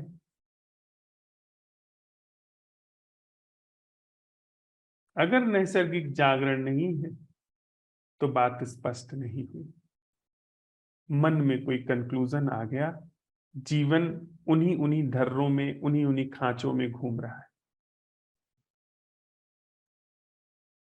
जागरण है, क्योंकि भीतर क्या हो रहा है वो पता चल रहा है। बाहर की तो आवाज सुनाई दे रही है। नैसर्गिक जागरण को अवसर दो। हमारा बीती रात का प्रश्न था कि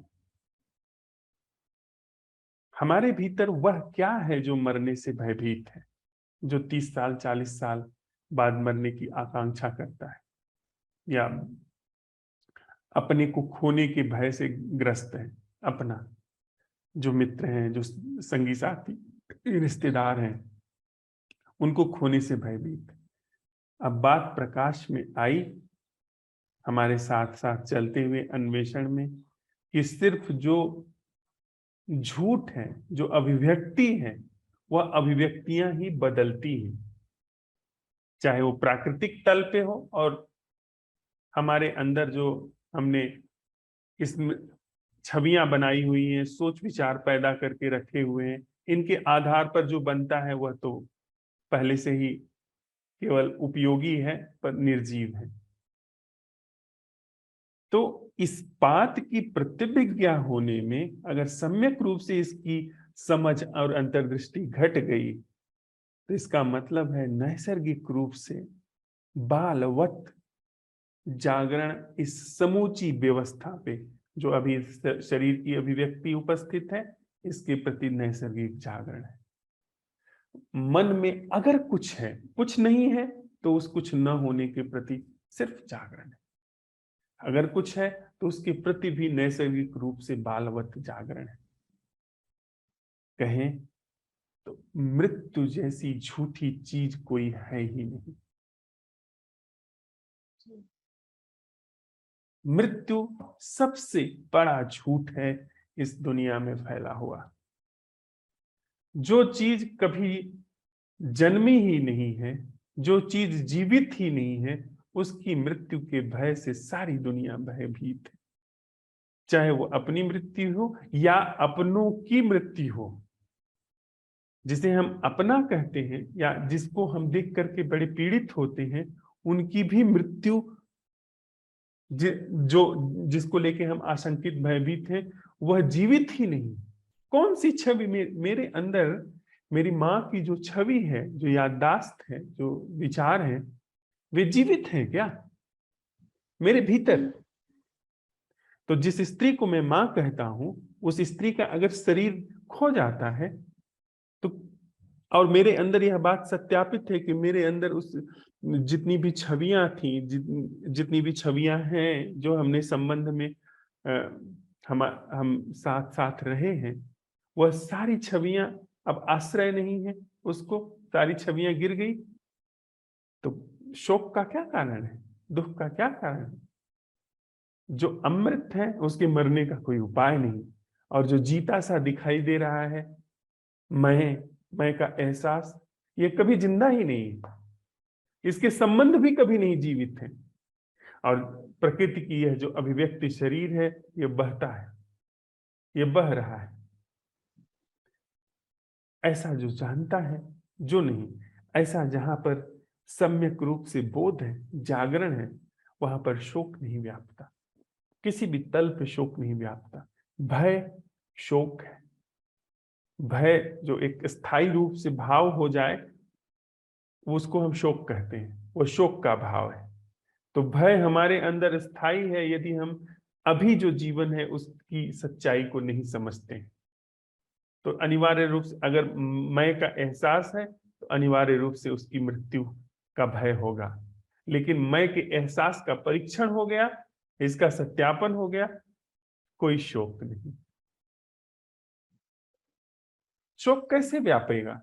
जो झूठ है, जो कभी जीवित नहीं रहा है। लोग कहते हैं ना, कहने वालों, ना सत्य विद्यते भावो ना भावो विद्यते सतः।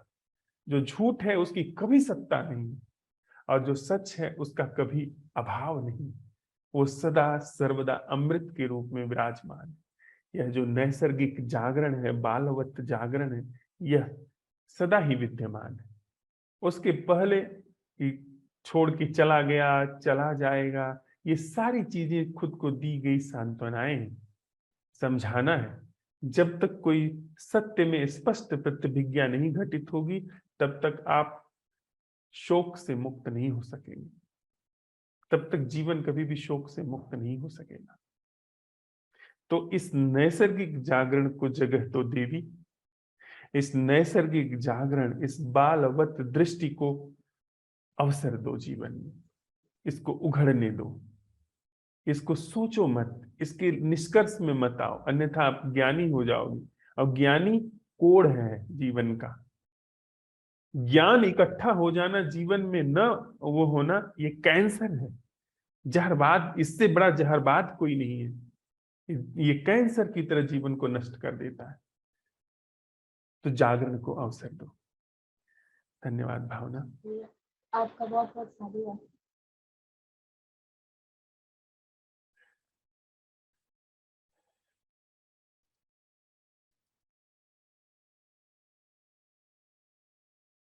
धरा जी। सुप्रभात और प्रणाम। सुप्रभात, प्रणाम। अभी अभी बहुत तेज बारिश शुरू हो गई है, तो सब कुछ भीग रहा है और वाहनों की आवाजाही की आवाज आ रही है, बारिश की भी आवाज आ रही है,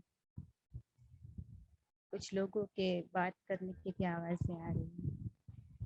और यह जो प्रश्न था तो उसकी अभिव्यक्ति के लिए मुझे एक यही भीतर से उठ रहा है बार बार कि वह जो कहानी तोता की थी कि उसको जो राम राम दिखाया जाता है, तो वैसे ही हम सजगता पर या कितना ही उस पर बात कर ले तो वह तोता जैसे राम राम बोलता है वैसे हम राम राम बोलते हैं। लेकिन वह परीक्षण जो है मैं का तभी संभव है जब तोते की गर्दन मरोड़ दी जाती है, तब उसके मुंह से क्या निकलता है। तो तब राम राम नहीं बोल पाता है। तो तब यह मैं है वह भी बिल्कुल वैसा ही है। जब तक हमारी गर्दन मरोड़ दी जाए तभी मतलब ऐसी परिस्थितियां हम पर खुद पर ही ऐसा कुछ आए जिसको हम हमारे मन में मान्यता है कि मृत्यु है या अपनों की मृत्यु है। ऐसी कुछ परिस्थितियों में जब हम खुद हो हमारी गर्दन जब हो ऐसी मरोड़ दी जाए ऐसा हो तो तभी एक थोड़ा सा परीक्षण होगा मैं का। तो यही मुझे दिख रहा है कि अभी तो वैसे तो हमको लगता है कि नहीं हम मैं जैसा नहीं है, लेकिन ऐसा जब हम होता है परिस्थिति तब राम राम रटन हो तब सच में राम निकलता है कि सिर्फ चिल्लाना होता है। यही भी तो मुझे यही अवलोकन में दिखाई दे रहा है।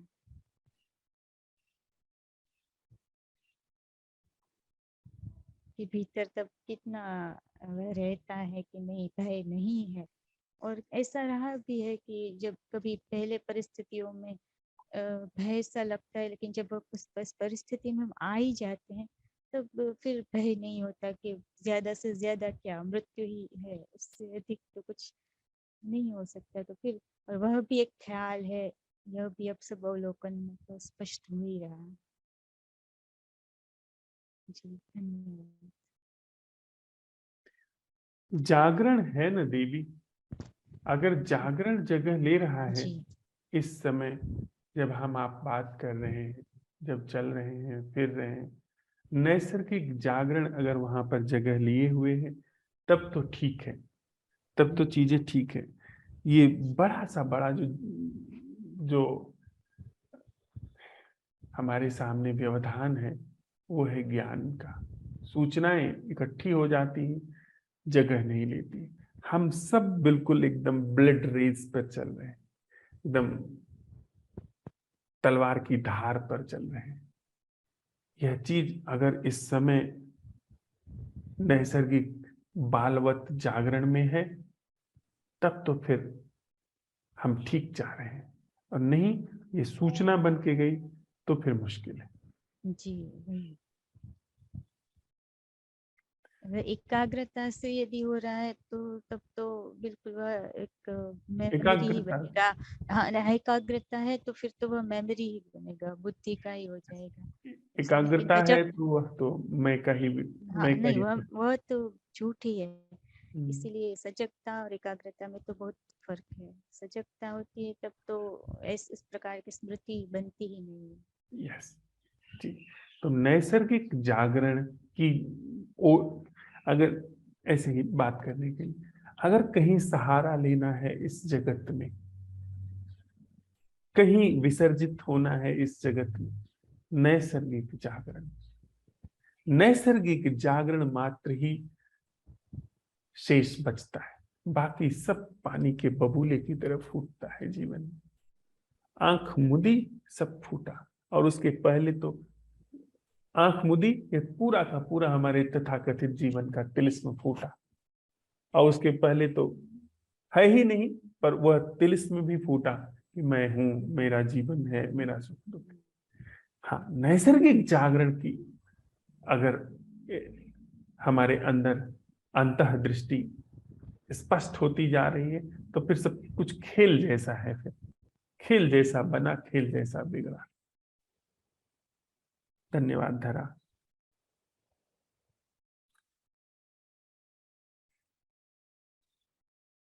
गौरी।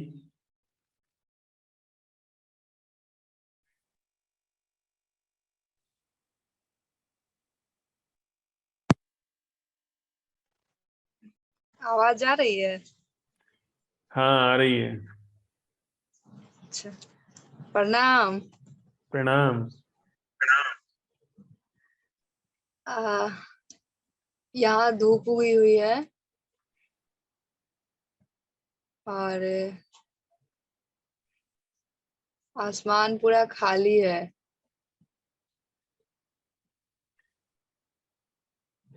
कोई बादल नहीं है वहाँ। वो पीपल का पेड़, उसमें कुछ पत्ते हिल रहे हैं और पंखे की चलने की आवाज आ रही है।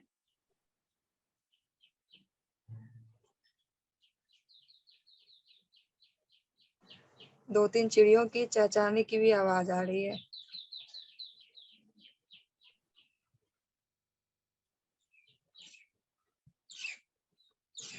बस इतना।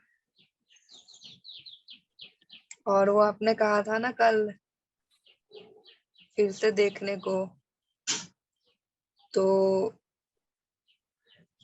सुबह हमने देखी थी और बस देख ही रहे थे। नाम आया?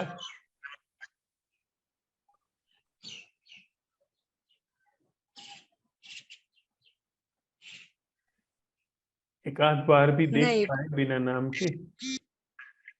नाम नहीं आया, पर वो जो हमने देखी है वो देखा हुआ ऐसा प्रतीत होता है, जैसे ख्याल उसका, एक तस्वीर। है ना। है ना। ऐसा लगता नहीं कि पहली बार देखा, तो देखते हैं तो सब देखा हुआ ही लगता है। तो बिना तस्वीर के देखना क्या है? क्योंकि तस्वीर तो हमारे माइंड में छप जाती है ना। बच्चा बिना तस्वीर के देखता है, उसके माइंड में तो तस्वीर छपती नहीं है। हम तो जो देखते हैं वो छप जाता है दिमाग में। तो बच्चा तो छाप करके देखता नहीं है। अब की जब देखना, तो बिना नाम के तो देख पाई, ठीक है। अब बिना छाप के देखना, अपने अंदर से ये सवाल उठाना कि ये जो फूल है, या अभी आसमान देखो, उसको बिना पिछली छाप के देखना क्या है?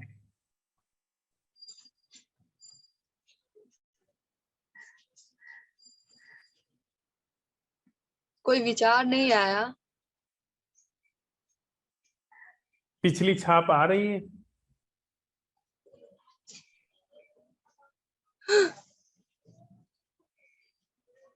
बिना पिछली आकाश की, वो इमेज तो नहीं बन रही दिमाग में। है ना। इसका मतलब है ये बच्चे वाला देखना है। बच्चे के अंदर इमेज नहीं बनती है, पर बच्चे के साथ क्या समस्या है, बच्चा जानता ही नहीं इमेज जैसी चीज होती है। तुम्हें जब जरूरत होगी तो इमेज बन जाएगी। अब आकाश की छवि बनाने की क्या जरूरत है?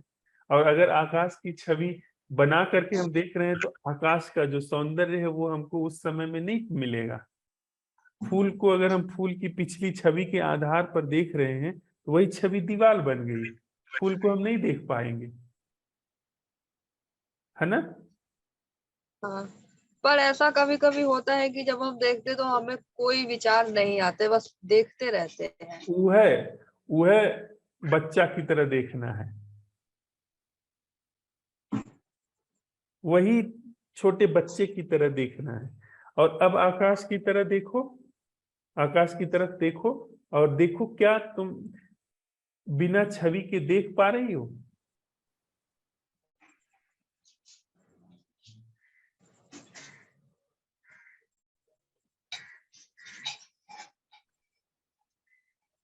जी। है ना? अब बताओ, इस देखने में तुम जागी हुई थी, अपनी तरफ होश था?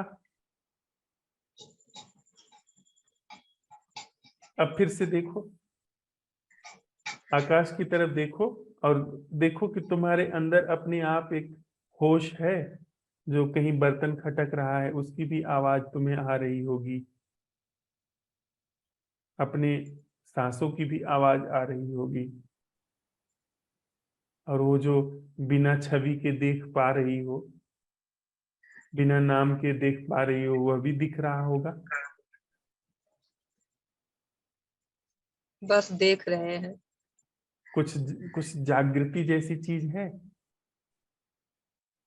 होश, विचार नहीं है, पर क्या होश नहीं, है? विचार नहीं है। होश, होश, होश भी कुछ होता है क्या? हम बस खाली देख रहे, इतना पता है, बाकी कोई विचार नहीं आ रहा हमको। विचार नहीं आ रहा है, लेकिन विचार तो किताब को भी नहीं आता है। हाँ। तुमको, तुम में और किताब में क्या अंतर है?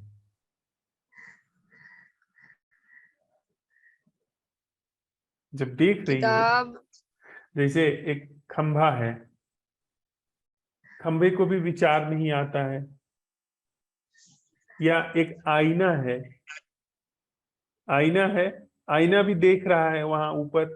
अभी तुम्हारी आंखें हैं, तुम्हारी आंखों के बगल एक आईना लगा दें तो आंखों को भी वो दिख रहा है और दर्पण में भी वो दिख रहा है, आकाश, उसकी प्रतिछवि बन रही है। हाँ, तुम्हारे में तो और, वो उस हाँ तुम्हारे में और उस उसके पास आईने में अंतर क्या है? खुद है ना, तो कहाँ से उसको दिखेगा? क्या? उसके पास तो वो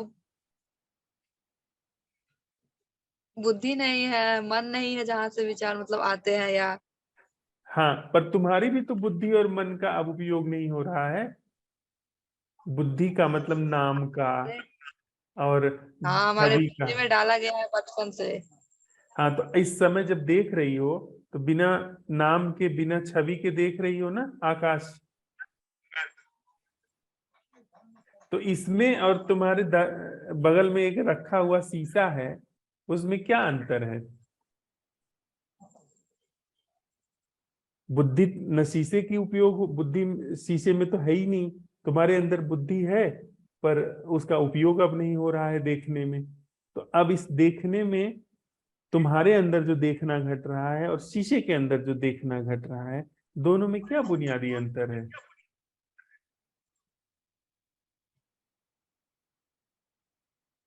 हमारे इसका सर के पता ऊपर लगाना, से भाग रहा है।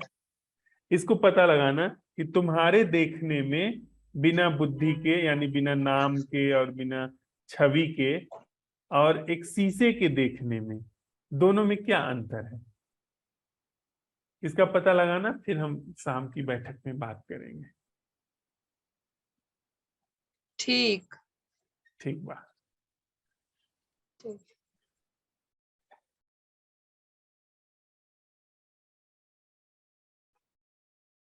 नीरज, नमस्ते भैया। नमस्ते नीरज। सभी मित्रों को नमस्ते।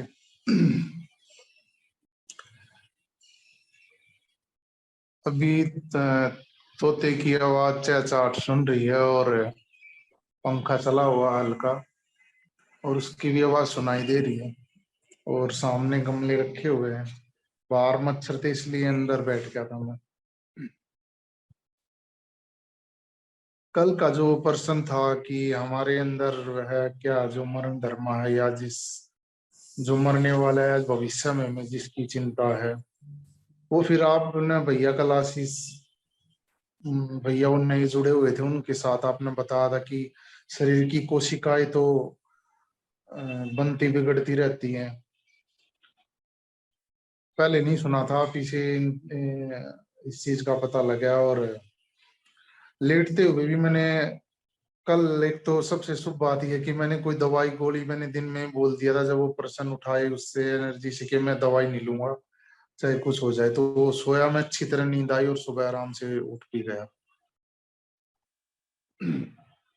और प्रश्न भी उठाते में आध घंटा तो नहीं लगा, क्योंकि नींद का भी वो था थोड़ा, तो कम से कम मैंने 5-7 मिनट तो दिए और मैं फिर सो गया प्रश्न उठाते उठाते। सुबह उठा तब भी उठते ही एकदम वॉशरूम चला गया था, ध्यान नहीं रहा, लेकिन बाथरूम में जाते ही फिर ध्यान आ गया प्रश्न।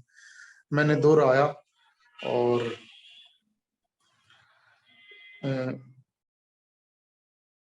मृत्यु के भय की या जो भी मरण धर्म है उसकी बताएं तो बचपन में, जैसे कि मैं 5-6 साल का था, माँ का तो मैं कुछ बता नहीं सकता कि माँ मेरी एक्सपायर हो गई थी, और काफी मेरे उतार चढ़ाव देखा। मेरे साथ के भी कई काफी ऐसे रहे हैं जो अभी बैठे हैं और 1 घंटे बाद पता लगा कि वो उनकी मौत होगी। तो अगर सच्चाई से देखा जाए तो ये चीज पहले भी काफी में उजागर में आ गई थी कि हमारे किसी से भी, पिताजी से या किसी से भी कोई संबंध है, अगर सच्चाई से बताया जाए, देखा जाए, या तो हमारा कोई वो काम आ रहा है, किसी चीज का सहारा है, या कोई भी है, चाहे भाई है या फिर माँ का तो मुझे पता नहीं, मैं तो छोटा था जब एक्सपायर हो गई थी, लेकिन या फिर एक मोह है, हाँ मेरा ये भाई है और ये मेरा अपना है, और वो पड़ोस वाला वो मेरा अपना नहीं। इस जुड़ाव से ये जुड़ाव है। और या फिर कल मैं जैसे घूम रहा था पार्क में और एकदम घूमते घूमते मेरे अंदर जो बवाल चल रहा था और वो बहुत टेंशन हो रही थी, और कल हवा भी बहुत ज्यादा तेज चल रही थी, देखते देखते एकदम विचार आ कि कितना प्रकृति इतना आनंद दे रही है, लेकिन मेरे अंदर खोपड़ी में पता नहीं क्या चला हुआ बार बार ये। और पर्सन उठाए हील हो गया था। और तो हर टाइम में एक भय में जीना हो रहा है ज्यादा, तो मैं कुछ इस चीज के बारे में बता नहीं सकता भैया, लेकिन एक पकड़ और एक भय के बारे में हमने चीज पकड़ रखी, हम खुल कर जी भी नहीं रहे हैं संबंधों में या किसी चीज में भी। मतलब चाहे इस बॉडी का भय भी बाद में लगा लो, पहले तो वस्तुओं के साथ ही हमारा इतना जुड़ाव है कि बहुत ज्यादा जुड़ाव, छोटी छोटी वस्तुओं से भी हमारा बहुत ज्यादा जुड़ाव है, और यही भय का कारण बनता है। और यही फिर मौत का या कुछ बाद में लगा लो, लेकिन ऐसा है कुछ है भैया, बस इतना ही पता है इसका। तुम नीरज भाई, बस जागरण के लिए जो तुम्हें सूत्र मिला है कि प्रश्न उठाना यानी असंभव प्रश्न उठाना, और जो जागरण हो नैसर्गिक रूप से उसको फिर अवसर देना, उसका उत्सव मनाना, उसके साथ रहना, जब छूट जाए छूट जाए, बस इस चीज को पकड़ करके चलो। पकड़ करके मतलब इस चीज को अवसर देते हुए चलो और धैर्य रखो। ठीक है? ठीक है। अच्छा भैया, जैसे कि कल मैंने प्रश्न उठाया, मैं यहीं पे बैठा हुआ प्रश्न उठा रहा था, कम से कम आध घंटा बचा हुआ था, तो काफी प्रश्न उठाते उठाते फिर मैं बिल्कुल ही मतलब निष्प्रयास सा हो गया, ढीला। तो मैंने देखा यार प्रश्न तो उठा लिया, अब ये जो उठ रहा है इसके साथ थोड़ा बैठ जाऊं, तो उसके साथ में बैठा रहा, वैसे ही अपने आप ही अंदर एक कृतज्ञता चल रही थी। तो आप यही वो बोल रहे हो, कृतज्ञता और एक इसका आनंद लेना या इसके साथ बैठना या अवसर देना? हाँ, जो कृतज्ञता आई, इस कृतज्ञता को अवसर दो, इसके साथ ठहरो, इसके साथ भी होश में बने रहो, इसको खूब अवसर दो। फिर इसके बाद जब खो जाए तो खो जाए, फिर जब होश आए फिर इस प्रश्न को उठा करके जागरण को अवसर दो और कृतज्ञता का उत्सव मनाओ। अच्छा, एक बात और थी भैया, जैसे कि ये यहाँ से जुड़ने से पहले भी जैसे जो भी था कि ये चीज ध्यान में आ जाती थी, लेकिन आलस कर जाते थे, हाँ कर लेंगे कि, या फिर कैसा क्या करते थे कि ये जो बात है कि जैसे चल रही है, चलते चलते पता लग जाता था कि एकदम विचार चल रहे हैं, तू चल ही नहीं रहा, महसूस ही नहीं कर रहा, या खाना खाते हुए भी ऐसे आ जाता था कि कैसे खाना खा रहा है तूने, ये भी आ जाता था। तो वो क्या करते थे, फिर होश में खाने लग जाते थे। हाँ, तो अपने ये, से होश में आना वो तो शुभ है। अच्छा, ये जो एकदम से आ जाता है अपने आप, अब तो ज्यादा आने लग गया, बार बार आने लग जाता है, तो ये भी एक ये मन के दायरे का ही होश है ना भैया? नहीं, अपने आप अगर जागरण आ जा रहा है तो वो मन के दायरे का होश नहीं है, वो तो नैसर्गिक होश है, जिसको मन अब ठहर ठहर करके, थम थम करके वो प्रश्न मन को छील रहे हैं। मन के छीलने से अपने आप वो नैसर्गिक जागरण उघड़ रहा है। जो अपने आप आ जा रहा है वो मन का कैसे हिस्सा हो सकता है? हाँ, एकदम आ जाता अपने आप, लेकिन फिर बीच में बस वो थोड़ा सा आता, फिर हालांकि कई बार मोमेंट हो जाता है चल रहे चलते चलते, या फिर कुछ और आ जाता है, या फिर करने की कोशिश करते, क्योंकि पुराना एक कंडीशनिंग भी तो है ना, वो भी हमने एक पकड़ ली थी कि कर सकते हैं हम, होश में आ सकते हैं। कई बार वो आ जाती, कई बार नहीं आती है, वैसा हो रहा है। हाँ, आ जाती है तो अब तुम्हारे पास एक अंतर्दृष्टि है कि नहीं, उस तरह के से नहीं। मैं करूंगा तो वो तो फिर बनावटी होश होगा। जो ये नैसर्गिक रूप से होश आया है, इसको बस जगह देना, जगह देते चलो। धन्यवाद। Thank you Neeraj. प्रमिला जी, जी नमस्कार। नमस्ते।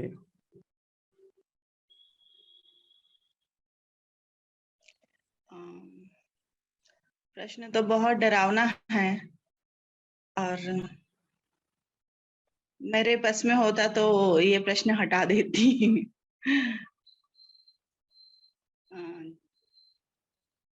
वो डर तो है, किस बात का है नहीं पता, मतलब ऐसा नहीं है कि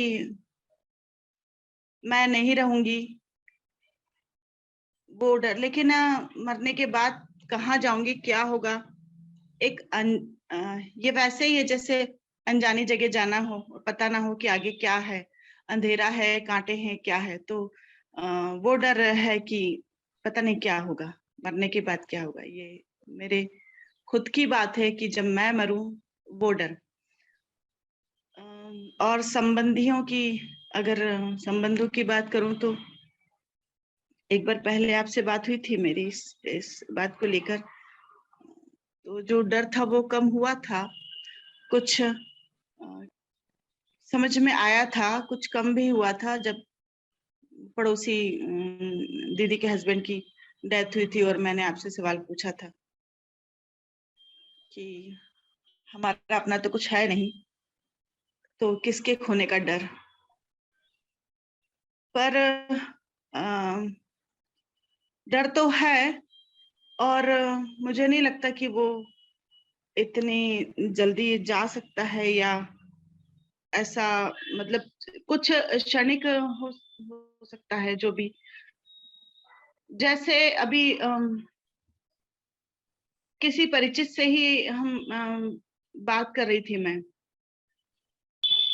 तो जब मृत्यु की बात आती है तो मैं उन्हें ज्यादा ज्यादा जानती नहीं हूँ, लेकिन मैंने 2-4 बार उनसे बात की, फिर लगा कि उनकी मृत्यु निश्चित है, और फिर लगा कि मैं ना कभी मिली हूँ, ना मैं जानती हूँ उन्हें ठीक से, बस 2-3 बार बात हुई है, तो कभी ऑनलाइन दिखते हैं तो नमस्कार वगैरह हो जाती है। फिर लगा कि इनकी मृत्यु निश्चित ही है और ये कुछ समय में मर जाएंगे। उसके बाद कभी मुझे वो ख्याल आया या ऐसा, तो जो अनजान है, जिसे मैं जानती नहीं हूँ, उसकी मृत्यु का डर भी मुझे हुआ, बहुत ज्यादा हुआ, तो लगा कि हटा देना चाहिए ताकि वो ये ना रहे कि मृत्यु के बाद फिर मुझे वो डर। तो ना ही यहाँ मेरी मृत्यु की बात थी, ना मेरे अपनों की मृत्यु की बात थी। वो एक अनजान व्यक्ति जिसे मैं ना मिली हूँ, ना मैंने देखा है, ना मैं जानती हूँ, ना मेरा कोई लगाव, विशेष तौर से ऐसा कोई लगाव है, फिर भी तो पता नहीं क्यों वो है डर। प्रमिला जी, आप चाइनीज भाषा नहीं जानती हैं। चाइनीज भाषा की किताब में लिखी हुई किसी बुरी बात से डरती हैं?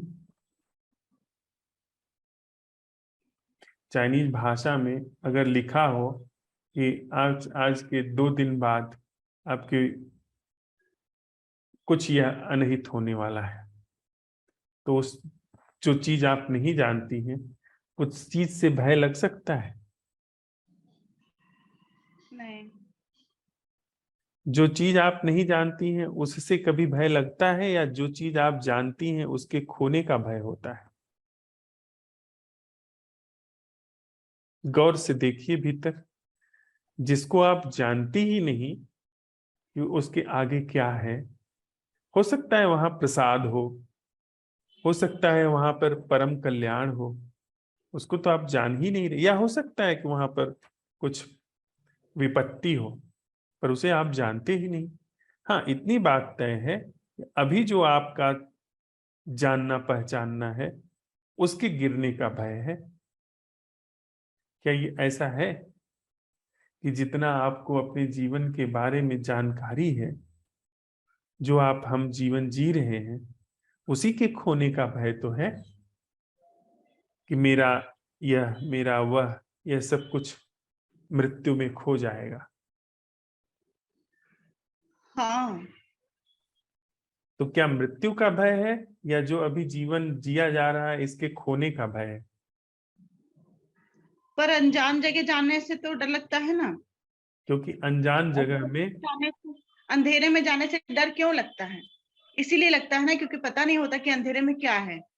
उजाले में जाने से हम नहीं डरते हैं क्योंकि हमें सामने दिख रहा होता है कि क्या है, तो हम उससे नहीं डरते। अंधेरे में जाने से ही डर क्यों लगता है? क्योंकि अंधेरे में पता नहीं होता सामने क्या है, कहाँ टकराएंगे, कहाँ गिरेंगे। तब तो हम ये उम्मीद नहीं कर सकते ना, ये आशा नहीं कर सकते हैं कि अंधेरा है तो हो सकता है कि वहां बहुत कुछ अच्छा होगा। हमें आशंका तो यही होती कि हम गिरेंगे, हमें चोट लगेगी या कुछ अहित होगा। तो अंधेरे में जाने से ही तो डर लगता है, जहां अनजान है, जहां कुछ नहीं है। मुझे वही डर लगता है कि उसके बाद क्या। हाँ, जहां तक दो संबंधियों अपनों की बात है तो खोने का डर है।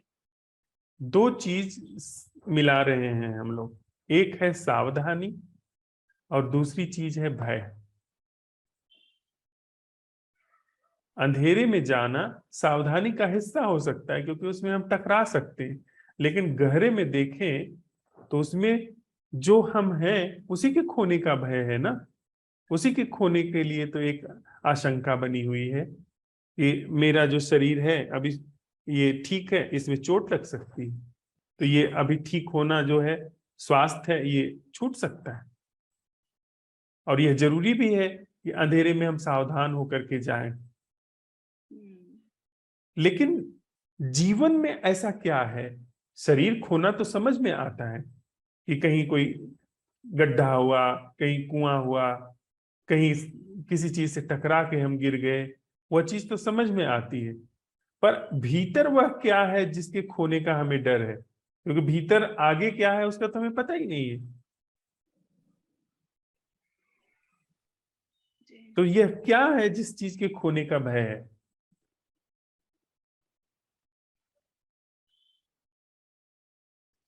हाँ, खुद को ही खोने का डर है। खुद मतलब क्या है आप जिसके खोने का डर है? आपके ख्याल, आपकी चिंताएं, आपके मोह, आपकी आसक्तियां, आपका दुख, आपकी इन दुखों के बीच में इधर उधर आती थोड़ी खुशी, यही सब तो खोने का भय है ना। इन सब की वैलिडिटी क्या है? इनकी वैधता क्या है? क्या ये सारी चीजें आपके अंदर डाली नहीं गई हैं? आपको इस तरीके से सोचने समझने पे संस्कारित नहीं किया गया है? ये सारी चीजें जो हमारी बुद्धि में चल रही हैं, ये हमारे ख्याल ही नहीं है?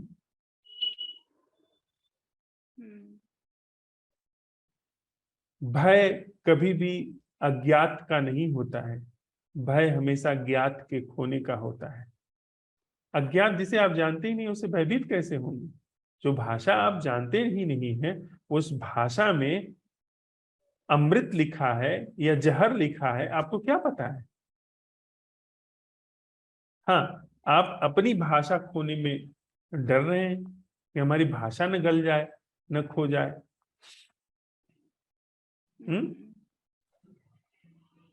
तो उसी का हम लोग सत्यापन कर रहे हैं इस ध्यानशाला में कि हमारे पास अभी वह क्या है जिसका खोने का हमको भय है, जिसके मरने का भय है।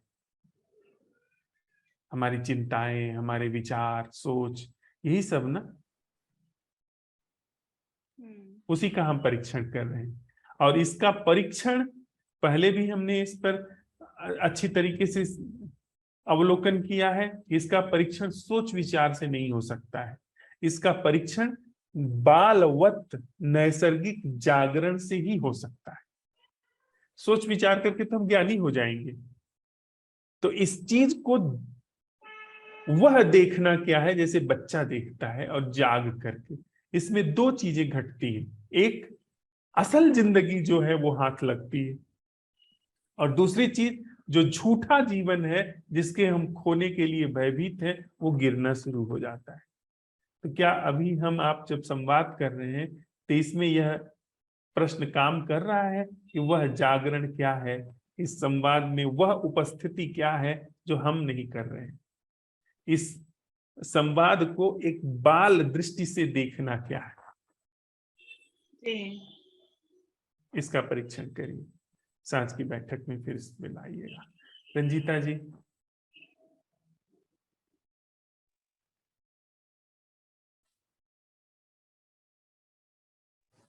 हाँ, गुड मॉर्निंग। Good morning.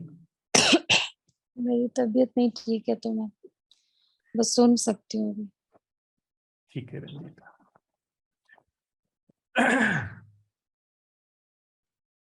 थोड़ी देर के लिए हम लोग साथ में बैठते हैं, इसके बाद सांझ तक के लिए प्रश्न के साथ विदा हो जाएंगे।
हम लोगों ने साथ साथ चलते हुए यह सत्यापन किया है कि बालवत देखना क्या है, बच्चे की तरह जाग करके देखना क्या है, बच्चे की तरह और जाग करके देखना क्या है, जिसका हम अपने दैनंदिन जीवन में सत्यापन कर रहे हैं। दूसरी बात हमारे हाथ में आई है कि वह क्या है जो जिसकी मृत्यु के लिए को लेकर के हम आशंकित हैं। उसका हमने भली भांति आज की बैठक में परीक्षण किया तो पाया कि वस्तुतः हमारे पास कुछ भी ऐसा नहीं है जो कभी अचानक मिट जाने वाला है। हमारे ख्याल हैं, उन चीजों का सत्यापन किया तो पाया कि वे सारी चीजें या तो अवास्तविक हैं, ख्याल हैं, भ्रम हैं, या तो कुछ है जो प्रकृति का हिस्सा है जो कि बदल और बह ही रहा है। यह हमने पाया। अब हमारे पास प्रश्न आता है कि इस बनावटी जीवन और इसके विपरीत खड़ी हुई मृत्यु से मुक्त जीना क्या है? इस बनावटी जीवन और इसके विपरीत खड़ी मृत्यु, यानी यह मैं का एहसास जिसके मृत्यु के लिए हम आशंकित रहते हैं, इन दोनों को हमने परीक्षित कर लिया है, इसका परीक्षण हो गया है। इससे मुक्त जीना क्या है? अभी और यही।